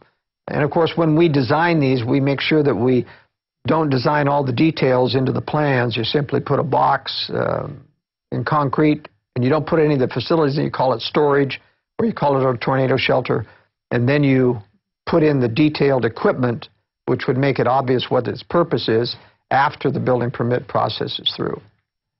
I want to build a concealed fallout bunker. I recommend that everything be concealed. As I pointed out in my World Affairs brief, Obama's executive order detailing to federal agencies the confiscation of natural resources and foodstuffs in an emergency is based upon the National Defense Production Act of 1950. And even though that commandeering power has been removed and repealed in 2009, it'll be back at some other point at an appropriate crisis. But still in the National Production Act of 1950 is the statement about hoarding. If you are caught storing food or having stored food after it's been declared a scarce resource, you're guilty of a year in jail or a penalty of $10,000 a day. So it is important, my point is, to have concealment, because someday I can guarantee you the government will come to call for your hard-earned stored materials and confiscate them unless you've got them concealed. What about these buried capsules that I've seen, like in movies like The Road, but I know they really sell them, where it's just a hatch and it's basically like a buried gasoline drum type system like they'd have at a gas station underground. You know, you have the hole dug, then you have somebody place it, you cover it up. I mean, just for absolute emergencies. Is that one of the more inexpensive ways? It is, in one way, more inexpensive, but it's practically, as a practical matter, something I don't recommend. And the reason is, it takes a lot of in and out of one of those holes to stockpile something. The chances of you doing that without anyone seeing you, or getting to it when you want to without somebody seeing you out in an open field, or even if it's got a few bushes around it, very difficult to do. That's why I always recommend, whether it's a concrete cellar, a hidden facility under the house. That's right. Under the house, under a shed, under a barn, so that you can drive into it, unload in privacy, rather than doing something out in the open. Even these self-contained bomb shelters, they call them, and I don't think most people need them because they have all these blast valves. If you need blast valves, you're in a blast zone. Move. Spend the money to move. Yeah, you don't want an armored structure like next door to the military base that's going to be hit by all the I mean, icy... why spend $60,000, $75,000 for an armored shelter that is buriable when you're in a blast zone? If you're in a blast zone, you move. You spend that money to relocate where you don't need the blast valve, you don't need the expensive, and then you can build a regular concrete But again, even structure. if people don't think that there's going to be a staged nuclear attack, the map's all overlay. You know, the population density, all of it, the rural areas for economic collapse, everything, they're the place to be. That's right. But one additional problem with these in-ground type shelters that don't have building over them is you have these vent stacks coming out of the ground, which can be sabotaged. And a lot of people don't understand that a vent is like a microwave conduit communication changer. You can sit there and hear everyone whispering in the smallest tone of voice inside a shelter if you can get close to one of those vents. What about a redoubt built up in the side of a hill, trees in front of it? It can have like ports for guns, all of that. Well, the point is it's still vulnerable because your ventilation shafts are tamperable unless you go to extreme concealment. Couldn't you run them out in front of you? Well, you would still have to have them come out into the air. That means you've got to put them into a hollow stump or something so that it's very difficult to do. It's much easier to disguise it within an existing building. So they go through the building, the vents are in the walls, they come up into the attic spaces where they can't be seen, or they come up through chimney systems so that nobody can get close to them to hear anything that's going on inside. What's a moderate price one versus the high ends you've built? People can build in a basement structure underneath a garage, for example, with a thickened slab, the basic structure for less than $10,000. All right, so the other threads that we talk about in the book, and remember, in this section of the book, we're taking each of the threats expansively, talking about how do you ameliorate the threat, et cetera, which states have threats, and then when we get into the state analysis, which is this next section, which is the biggest part of the book, we give you a summary rating for every one of those threats, so that you've talked about them in general, and crime in general, and what the various statistics. Then when you decide, all right, I'm going to consider going to Idaho, what do those threats look like? You have in this book an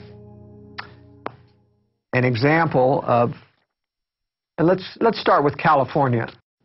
Whatever you do, get some food, get some water, learn how to use a firearm, and most importantly, get your mind right, get your heart right with God, and meet like-minded people in your area that understand we're under a private, corporate, tyrannical world government that wants to bankrupt us and wants us in compact cities where they can forcibly inoculate us, take our children, put us in re-education camps. That Army manual 4 months ago got declassified where they call it re-education camps, even using the authoritarian term. First it was 1 billion bullets they bought this year, then 1.2, then 1.4, then 1.6 billion bullets. TSA checkpoints, it's all happening. It's all unfolding, and it's getting worse and worse and worse. The federal courts are ruling they can put cameras in your yard without telling you, without warrants, or police dogs can come break in your house without warrants. I mean, it's crazy. And so we need to get prepared, just like the French resistance did. We need to understand we're dealing with very, very dangerous people, and we may have to go underground if they stage a nuke or something and blame it on domestic groups and try to come arrest everybody. But by admitting how criminal the government is, we may be able to back them off. So we offensively try to wake everybody up and try to politically resist this, but we defensively also have a backup strategy plan. And that's what Strategic Relocation, 3rd edition, the book, and the new film, Strategic Relocation, are all about. Secure your copies at InfoWarsStore.com today. We now return to Strategic Relocation. In California, this is an example of how we rate each one of the threats. You go through, and they're delineated here. You have the climate. You have a synopsis of the climate. You have a synopsis of the density population and how many people per square mile average in the state. You have a cost of living index. Tells you how expensive it is. California is very high. You have a private land availability discussion. So we know how much of the land is private versus federal. Most of your western states have up to 50 to 70% of the land in federal hands. We have a discussion about building codes. These are things that you get in no other analysis. No other book has ever covered this kind of detail. It's a full spectrum breakdown from every angle, no matter where you are. Let's say you got to stay there. It gives you the best areas even in that sub-region. For example, building codes are very important because if you're in a very onerous area with a lot of building codes where they want to know everything about your building, it's very difficult to conceal the secret things that you're going to have because you've got to have some plumbing pipes down there in that secure room. You label it storage, and an intrusive building department starts to say, what's this plumbing for? If you're going to have a bathroom there, you've got to have windows in this area. If you don't have windows, it's not habitable, and we'll come in and inspect to make sure you don't habitate it. They don't have a code. A good code for fallout shelters, and you wouldn't want to declare them anyway. So building code section is very important. Some states actually have counties that don't require building codes. There are some in Texas, there are some in Idaho, there are some in New York that started all this building code in rural areas and rural counties. But I also point out in the building codes section of the book that you want to watch for states that have a uniform statewide building code. That means no matter how rural, the county is required to have a building code in the building department.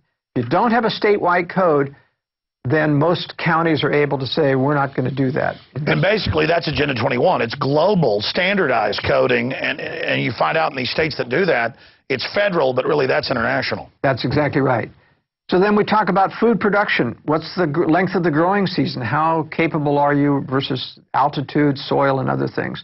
The health environment. We talk about pollution, the water quality. Talk about traffic. Just nobody has all of this criteria in their analysis of the competing books. What the traffic are in the key metros, because that really affects your ability to get out of Dodge when you need to. We give a political rating, how liberal, how conservative the state is. We talk about taxes. We give a synopsis. There's a whole chapter on taxes. Which are the no income tax states? What are the income tax rates? What are the overall spending of the states? Some states spend double per capita that other states do, like New Jersey is one of the worst states. And so we give a rating on taxes. We give a corruption rating. And this was very difficult to ferret out, to research. Very difficult because most corruption is concealed. But we were able to ferret out some pretty good corruption ratings for each state. We give crime ratings on the state. Personal liberty ratings, we rate it from 1 to 5. California is low. We give a gun liberty rating. California is terrible. One of the few states we gave a terrible rating to. No permit to purchase firearms. Any rifle with a magazine is banned as an assault weapon. Registration is required for all pre-banned weapons. No out-of-production guns may be brought into the state, including vintage weapons. It has a may issue, effectively a no issue, concealed weapons permit from the sheriff's office, and no recognition of other state concealed weapons permits. That's the kind of detail that is really helpful in picking a state when you want to. Talk about a death trap, though. I mean, Southern California, if things unravel in any way, it is going to look like absolute hell. That's right. But I'll tell you, California is a mix in that regard. It's got some very good retreat areas if it wasn't that it's in California. It's in the socialist state of the Union. It's in the most highly regulated state of the Union. And yet it's got some beautiful areas in the Sierra Mountains and things, and we'll talk about that when I show you the map. We talk about alternative medicine. This is very important. A lot of people keep asking me and says, are you going, tell us how to get our meds? And I said, forget your meds. Meds are not going to be had in a crisis. Learn to use alternative medicine now and get into states which allow alternative medicine, because then that little mini industry isn't stifled. You have naturopaths, you have chiropractors who know how to prescribe good nutrition, etc. I talk about homeschooling freedom. This is going to be very important. Another thing on alternative medicine you need to be aware of is that hospitals someday are going to become a screening, filtering mechanism to screen out homeschoolers, screen out people who believe in discipline, because they already admit that. They say it's going to be the new tyranny to enforce all the surveillance. And vaccinations and those, and it's very deadly. California just passed a law where they vaccinate kids without parental consent. I mean, that's like red alert exodus. And so what I'm saying is alternative medicine and lay midwifery freedom in a state is very important, because the ability to have children outside of a hospital with a trained lay midwife is very important to avoiding the trap, the stamp of, You know, we have known stories of women who have said, I don't want vaccines. They take their baby away to the nursery and they come back, oh, we forgot we vaccinated your child. Or they try to have CPS take them. And that's what's so amazing is how deep the tyranny's already gotten. And someday there's going to be a litmus test whether or not they'll give your baby back from the nursery. You've got to sign that you don't believe in cruel and unusual discipline like spanking, you know, that you'll have them vaccinated. And they won't give your baby unless you sign on the dotted line.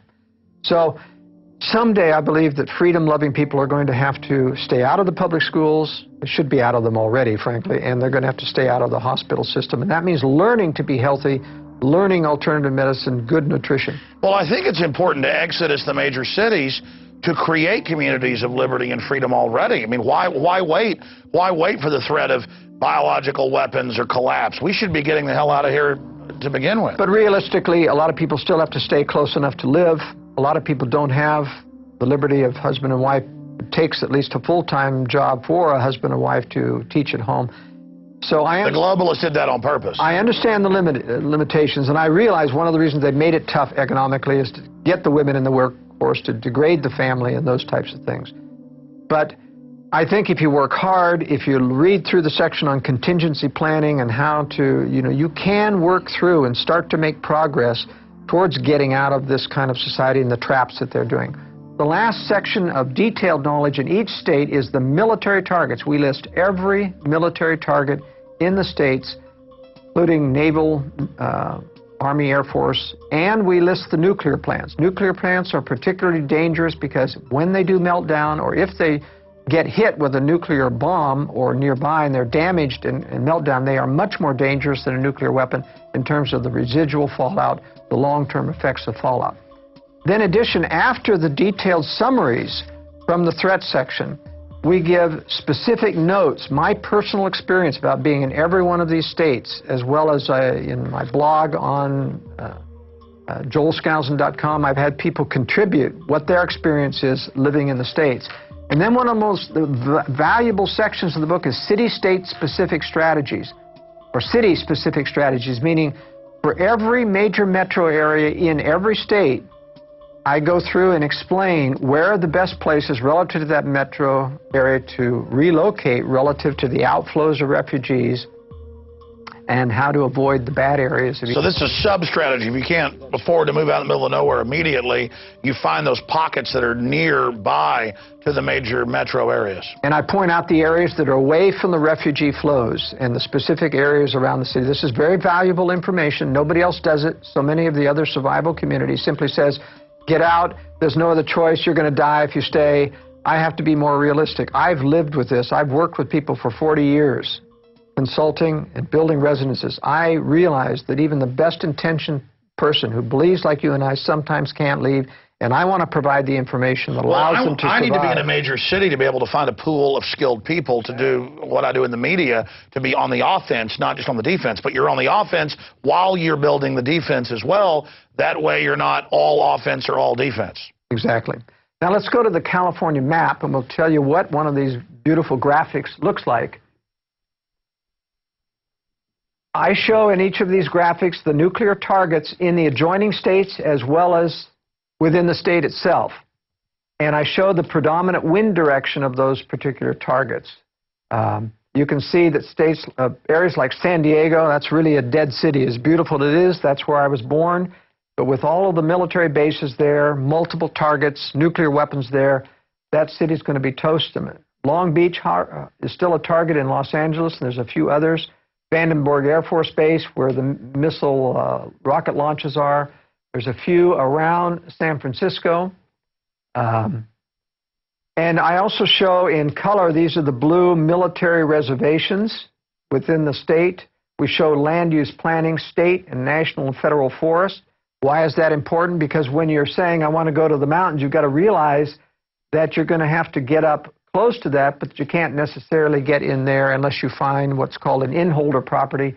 And the danger of inholder properties is that the environmental movement eventually wants the government to throw out everyone that's actually surrounded. They're doing that everywhere.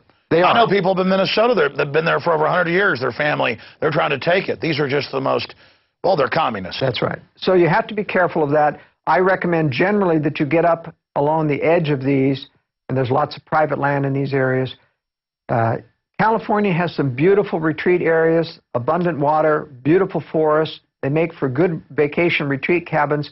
Their only problem is you have these high-density population areas, and they're all heading for the hills when something happens. So the chances of getting overwhelmed are good. Better chances of reversing that are to get on the backside of the Sierras so that people have to get over the mountains to get to you. That cleans out and reduces a lot of the people that... It's like a filter. That's right. It's like a filter. And so in terms of finding retreats in California, for example, people in San Diego need to get back up here in the foothills. There's a lot of property in these areas.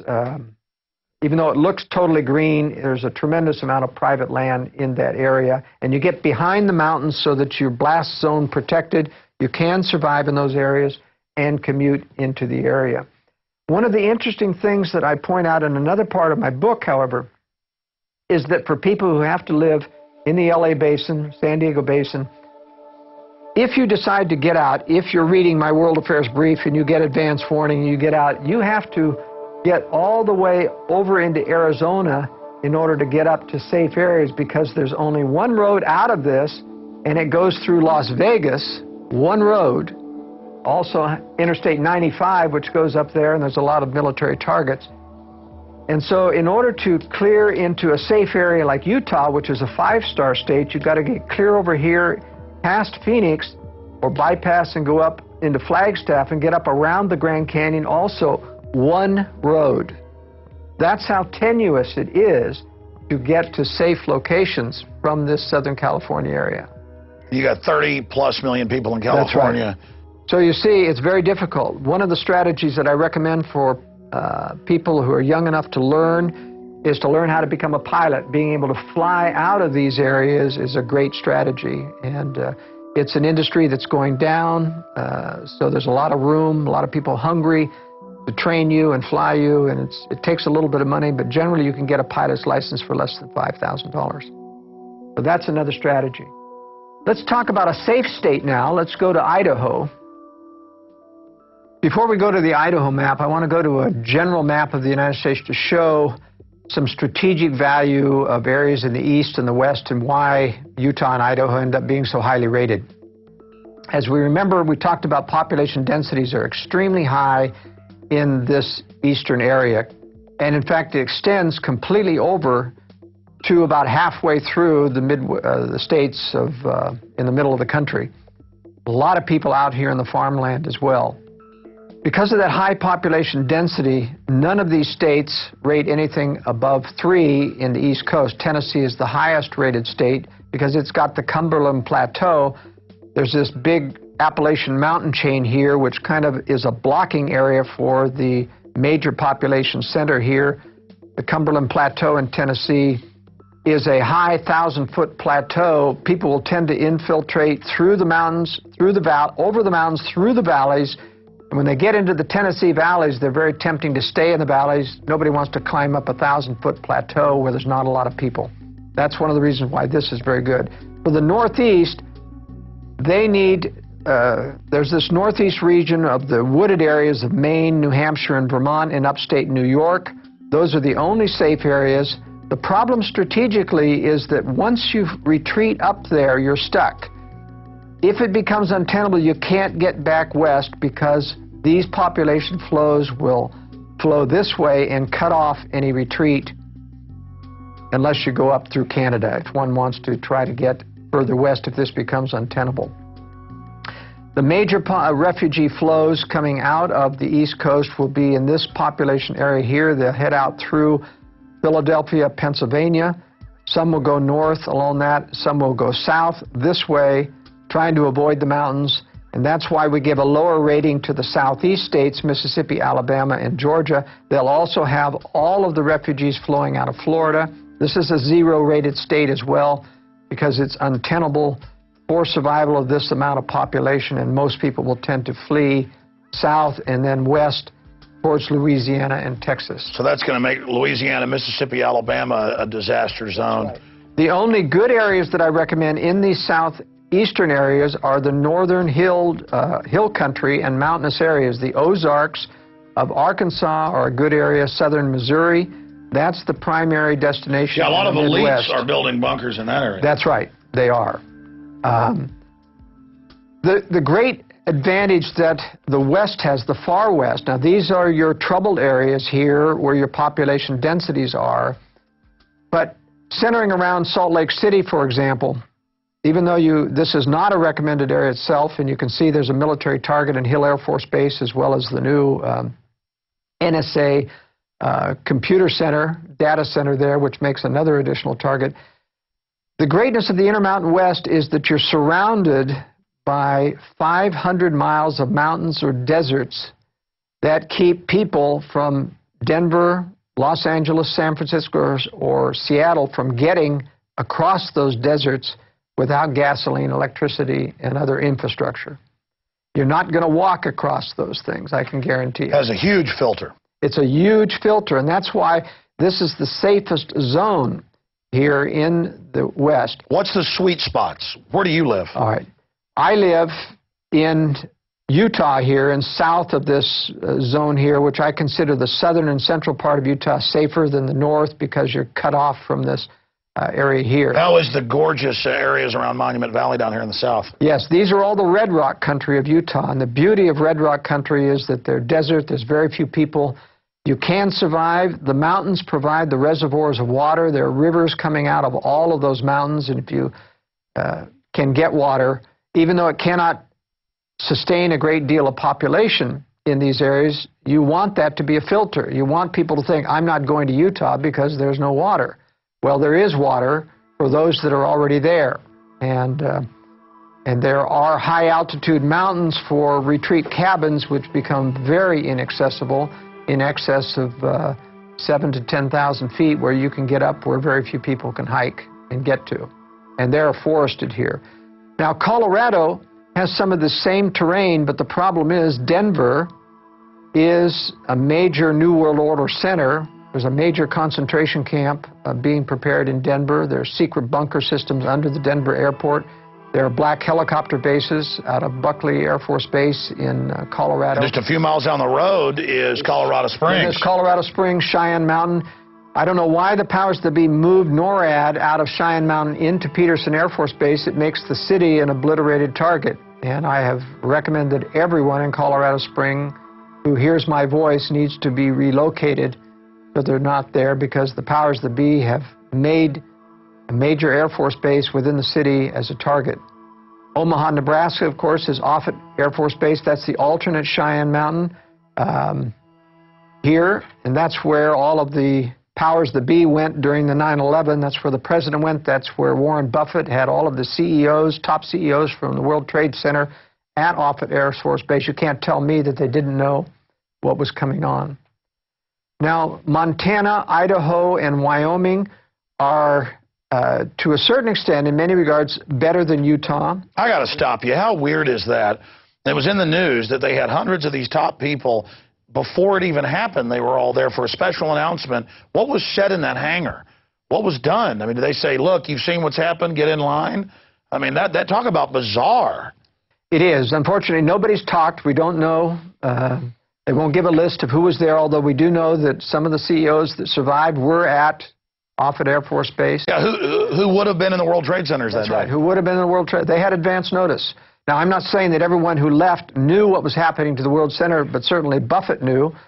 Certainly, he's shown himself to be an insider player. And that's the excuse to get him out. And plus, they're acting secretive about it. That shows you something was going on. That's right. So there are some advantages to being to the north in more hostile climate in terms of, and this is the area right here, which Jim Rawls of the Survival Blog has his redoubt, which he feels is the safest area, but that's from a military standoff point of view. I don't subscribe necessarily to that for most people. Very few people are capable of engaging in a military standoff. I also give high credence to areas that have a high population base of people of the Mormon faith because they're preparedness oriented.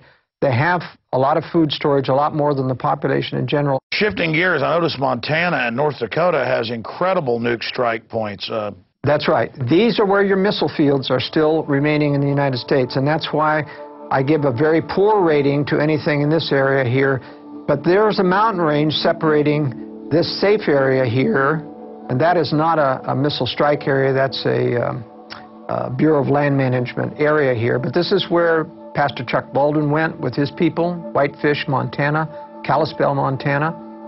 It's a very good area. The problem with these areas, they are very safe. They are a long distance away from, how should I say, civilization. So you got to take 2 hops to get to a major port like Seattle or other place where you can fly out. So if you're running a business, if you have to travel, that's why for most people, this area around Salt Lake City, even though I don't recommend the city itself, this area is much more user-friendly in terms of getting... Moving quickly, tell me about the Midwest. Tell me about Austin, where we're at. Tell me about... All right, so Texas, and what I really need to do is shift to a different map here. These are the safe areas outlined in yellow here. And let's talk about Texas a little bit. We have accentuated, this has been enhanced graphically to show population in red. Every one of these dots are thousands of people. And what we've shown here is like an arterial system. This is where your danger zones are, where large population centers are.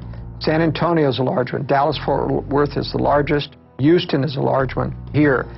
And you have to realize that those population centers, when these cities die through cutoff of supplies and infrastructure, are going to get out in the hinterland. Most people are going to try to follow roads to get to a place where they have relatives or they know other people. They're not going to make it. The freeways are going to be crowded. They're going to run out of gasoline. They're going to run out of food. And then they're going to start to go north and south of those freeways. And that's why these areas here are away from those patterns. This in the southeast Texas area, the pine forest, this is beautiful country around Palestine, Texas, etc. Yeah, we've got a ranch right there. Yeah. There's a lot of beautiful land here, but there's a lot of little towns there. In other words... Well, when hurricanes hit, they had one a few years ago, crime exploded as everybody got flushed out of Houston, and literally the millions of illegals, that was one of the big problems. It just poured up into these areas. But a bunch of people got shot when they were trying to rob and stuff. But it was a crime wave up here as everybody got driven out of Houston when it flooded. So these are what I would call macro recommendations, meaning these are general areas where you want to find specific. It doesn't mean that everything is as safe as everything else here. I give specific recommendations in the book of how to find specific safe properties. It's just if you're going to be in Texas, here are safer areas. That's right. Here are bug out routes. Right. These are the areas, and these are the dangerous areas that you don't want to be anywhere near close.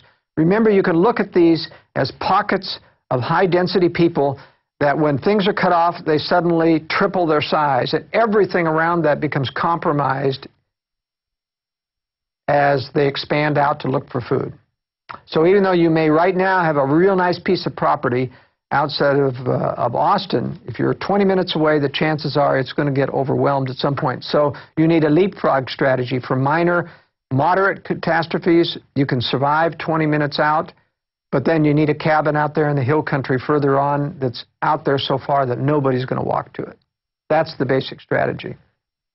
And as you see in this of the Midwest here, you see these huge areas, Detroit and Chicago and Columbus and Cincinnati. And even though there's a lot of rural, and you drive through those areas and you think, gee, this is still very rural, you've got to look at these depictions that we've made of how dense these populations are. And when they spread out, all of these areas around those are going to be compromised. And so you have to be pretty far away to even have any chance of surviving. And you're much better off when you start getting further west, where it gets... And just watch what the elites do. It's on the news. They're building bunkers and castles and armored redoubts in the Ozarks. That's right. I mean, it's amazing. And I know you've built some of these homes or advised on them. That's right.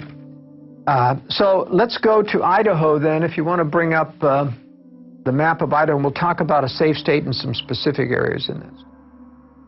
Now, Idaho has Boise here, which is the only economically viable area for people who have high-income jobs, technical jobs. Boise's kind of a new technical center.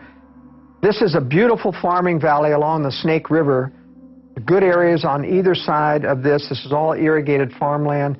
This is a little better out here in terms of being away from the main freeways. Very few people come up this way, but this is a beautiful retreat area here. Lots of farmlands here. This is Jackson Hole over here, which is not a good area, but this is a beautiful mountained forested area here where lots of high mountain cabins, and yet you can grow crops down here in this area. This, however, this shows how I point out in the book, climate plays a role. This is the rocky chain coming down here, and then it goes down into Utah. Your cold mountain air from Canada comes sweeping down in here, and you get some very severe cold winters. These areas are almost 15 degrees warmer in the winter than these areas because these mountains keep this cold air from coming back into this area.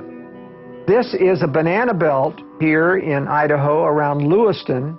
One of the top retreat areas here is along the Nez Perce River. This is where Kuskia is. This is the Nez Perce Indian Reservation, which I don't recommend you get on because of the sensitivity of minorities taking back their land, even if they contract with you.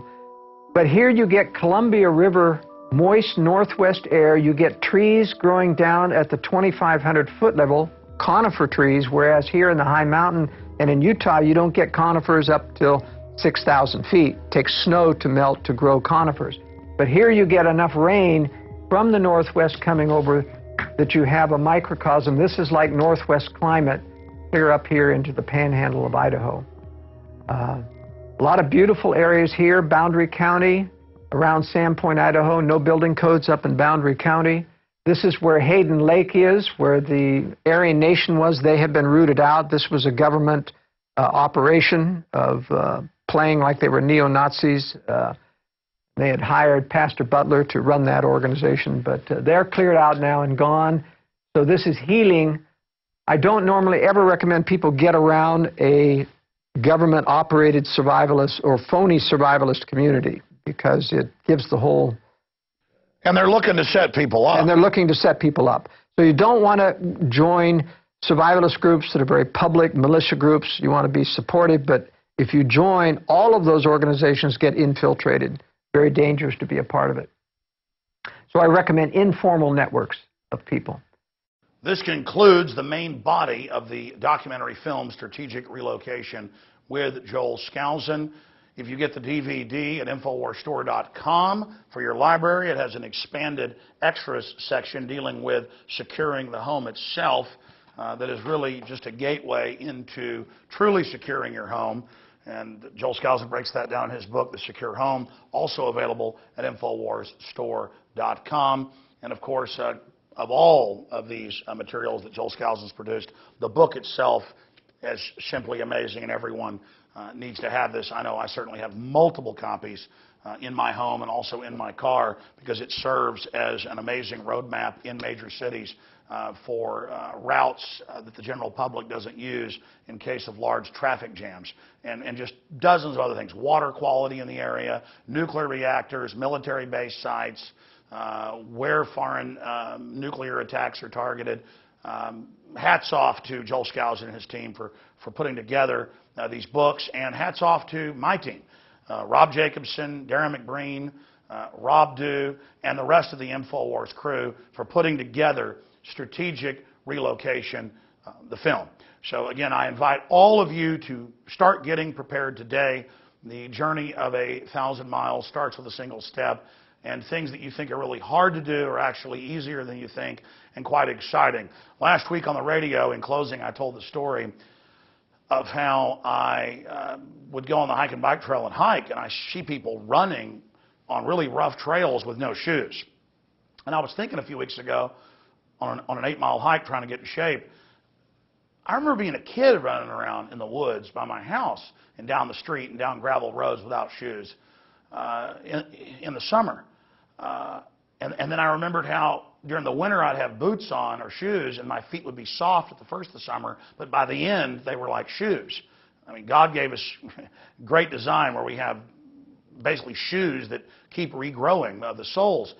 And so I went for a mile walk without shoes on a gravel gully trail, and the first few hundred yards it was torture. All of a sudden my feet went numb, and I was able to jog back the half mile back and only got a few cuts on my feet. and now I'm growing even bigger calluses. And my point is, it's like that politically or anything. You've just got to start applying pressure to the system that you know what they're doing, while at the same time getting yourself prepared and warning others. This is a life and death situation we're talking about, and that's why we put together this preparedness film. I'm Alex Jones signing off for the Infowars.com team. Please use the internet and this information while it's still here. The system is moving towards curtailing free speech, not just here, but worldwide. So let's go to the East Coast now, Alex, and explain one of the more difficult states to get out of and live in. We're going to talk about New Jersey. New Jersey is a zero-rated state, like Florida and Hawaii. It's just got a tremendous amount of difficulties to overcome. It isn't to say there aren't some nice rural farm areas in New Jersey, but New Jersey has the problem that it's backed up by all of this population center, Staten Island, Manhattan, and everybody's going out through Jersey even to get up towards New York. So this is one of the most difficult things to consider as well when you consider you've got Philadelphia right here, so that you're sandwiched, and even people trying to go this way is going to run smack into the social unrest of Philadelphia. Going down south in terms of retreats is a problem because you've got this Delaware River coming up here. You're cut off except for a few bridges. There's nothing worse than trying to retreat and having millions of people come down there and get stuck at a bridge where nobody can get across. So I have taken time in the book to give a very specific example of how you plan if you have to live in New York and you're living in a suburb of Newark, for example, of how to get out of this area and how carefully you have to plan. I'm going to switch to this larger map now to indicate how to do this. This is Newark, Manhattan here, Staten Island. In our example, we've got a family living in Livingston. This is in a suburb, and there are miles and miles and waves of suburbs. They don't start to really get rural until you get out about this far. This is a close-up of where we live in Livingston here, and it shows the problem. We've got freeways here and here, and a lot of people don't realize that these freeways are trap zones. You cannot cross the freeways unless you find an entrance or an off-ramp or an exit. And I believe that in a crisis, not only will the freeways be packed full of people, that all of the on-ramps and the off-ramps will be packed with people too, and you won't be able to cross the freeway, even if you don't want to get on the freeway. But in every freeway, there are a few places. One is right here. This road goes under the freeway, and there is no off-ramp or any on-ramp. So you can scoot on by that freeway and get going further on. This is another alternate route that I've planned out here. These are all rural roads, non-major or secondary roads that also go under the freeway here. It's very, very important. You've got river obstacles here. You've got to watch for bridges. You've got to plan various bridge routes to make sure that you can get across there. So now going back into the larger map, we're trying to avoid Picatinny Arsenal, which is a secondary nuclear target here. We'll stay away, give them a wide berth. The freeway goes much, much too close to that area. If you ever do, by the way, get on a freeway, you want to make sure that you get on past any major cities so that there isn't anything to block your way. If you take 80, which is the better freeway in getting out, it takes you up towards northern Pennsylvania. It's the clearest route out of the east to take Interstate 80. 78 takes you right into Philadelphia, not a good freeway to get on. You're going to have to get off before that. And you have to get around these areas, mostly through secondary roads if you're going to bypass Philadelphia. If this is clear, if you get on after Susquehanna, your chances of getting all the way to near Buffalo are pretty good on that freeway. But for our example here, we're going to take and do a retreat in a rural town called Newton here. And the alternate routes are the ones in gray. This is the main route that we've chosen. Tried to avoid bridges, but you can't with this many rivers here. Once on a rural road, we want to avoid going through the town of Susquehanna. So this is our primary route. Even though it goes longer and further away to get to Newton, this is the preferred route. You really want secondary roads, not freeways, that go through a few towns, and it's very difficult to find because secondary roads do go through towns. So basically, wherever you live, you should at least think about evacuation routes that aren't on the main road. I mean, when it's Friday night, you can't get home because of the traffic. Whenever there's a hurricane, it creates traffic all over the state because everybody drives up. People die on the highway. They get stuck for days. They run out of gas. I mean, if you get a real collapse or a war or an attack, it would just be bedlam. That's right. One of the interesting things to practice is during maximum traffic hour, when even the secondary roads in a town going to places are pretty full of traffic, try to map out a route where you only go on the residential streets and time yourself, and you'll find generally you'll get through faster by sticking just to the residential. And that simulates. I already do that. That simulates what you would do, is actually go down residential roads that just have houses on either side that are not a secondary road.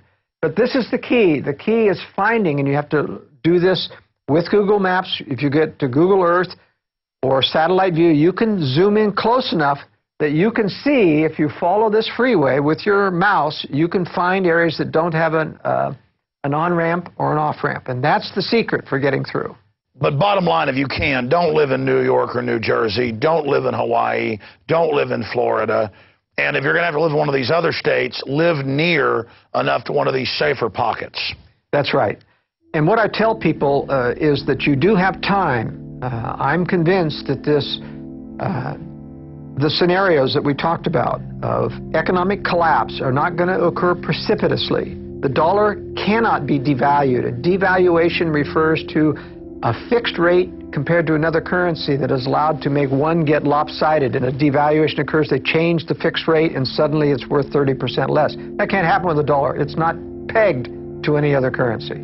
Other currencies are pegged to the dollars that have fixed rates. They can collapse. So the dollar is the world reserve currency. All they can do is slowly debase it. That's right. That's all they can do. And the base is so big that it's going to take a long while to debase $400 trillion and turn it into... But it's causing the other currencies to accelerate their debasement, so the experts think there's some trigger point where it accelerates the devaluation. Well, I'm not so sure, because we have to remember that the other currencies love U.S. inflation. That allows them to hide their increased inflation and still stay equal with the dollar.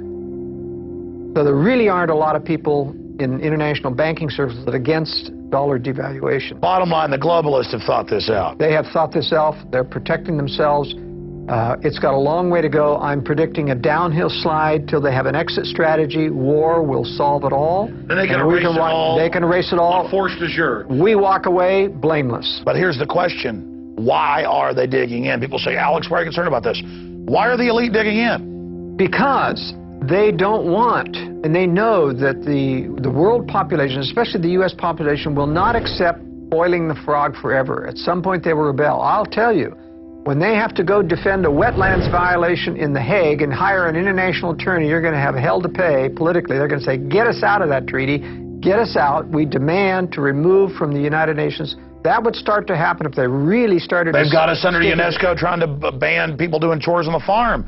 Again, they know, I agree with you, they're accelerating their program. I agree, they want to do it long term, but it's a catch-22. Long term, yeah, they can get it done, but they don't have long term because we're checkmating them. So it's almost like the Patriot Liberty movement is so successful, we're almost driving them into a confrontation. Where they have to choose war as the ultimate thing to knock down the opposition. The war knocks down all opposition. So then why not go ahead and give in to them? I'm not saying that, but if we're driving them into doing this, which I agree, then why do we do the right thing? Because justice be done, may the heavens fall.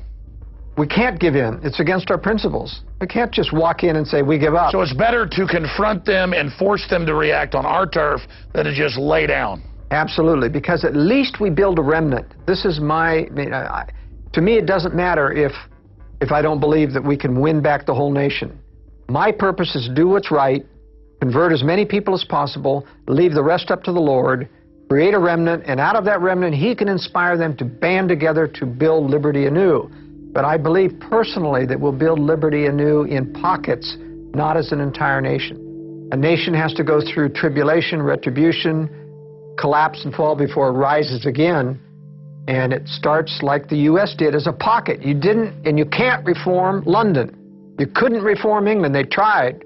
for nearly 100 years. But you create the pockets on common sense and biblical principles, and then it expands again. That's right. We have no other colonies. There's no more Americas to discover, but there are out-of-the-way wilderness places. It's like rediscovering freedom, colonies of freedom. That's right. And we're going to build colonies of freedom around the world, and most of them are going to be in the United States because that's where most of the freedom, educated, loving But they'll people have are. such success that it will then become an example. Instead of America now being this model of evil, did you see where the communist Chinese used the NDAA as an excuse to pass a similar law? Yes, yes. I mean, now America's gone from the light on the hill to this dark light.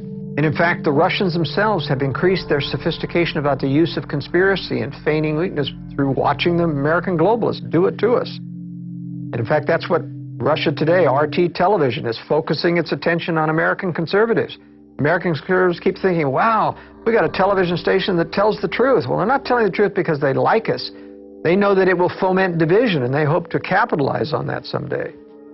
But these KGB disinformation outfits are not our friend, even though they tell the truth a good portion of the time. I've noticed they let me on RT America that's just focused here. They do not have That's me. right. They do not have me on the big global one that's actually on broadcast TV in Europe. Watson says, because I have guys that work for me over in England, or they contract for me over there writing articles, great minds, and they say, yeah, this is on broadcast TV here. It's not just on cable, but that's the big RT. But they'll have me on to talk about it here, but it's compartmentalized. That's right. Absolutely. So my message to your audience here today is prepare wisely in advance.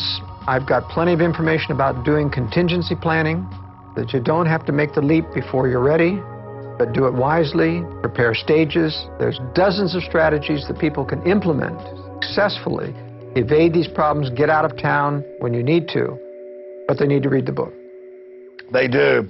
And the book, ladies and gentlemen, is available at Infowars.com. Strategic Relocation, North American Guide to Safe Places, 3rd edition. And also when you order it at Infowars.com, you'll get other evil contraband like a pocket constitution, Infowars bumper stickers, free added to that. We also carry books on Agenda 21 and a lot more at Infowars.com. But this is invaluable. It's the best book out there, and that's why I'm promoting it. I also hope you'll get copies of this DVD presentation and give it to everyone you know, so they'll at least start the process of thinking about protecting themselves, because the government can't and won't protect you. It is up to you in the final equation. That's it for this extended breakdown. Great job, Joel Skousen of World Affairs Brief. We're going to also have some extras here on the DVD that expand on how to secure your redoubt or your bug-out location, that cabin, if you're able to secure it. So that's coming up in the expanded extras. Thank you for watching.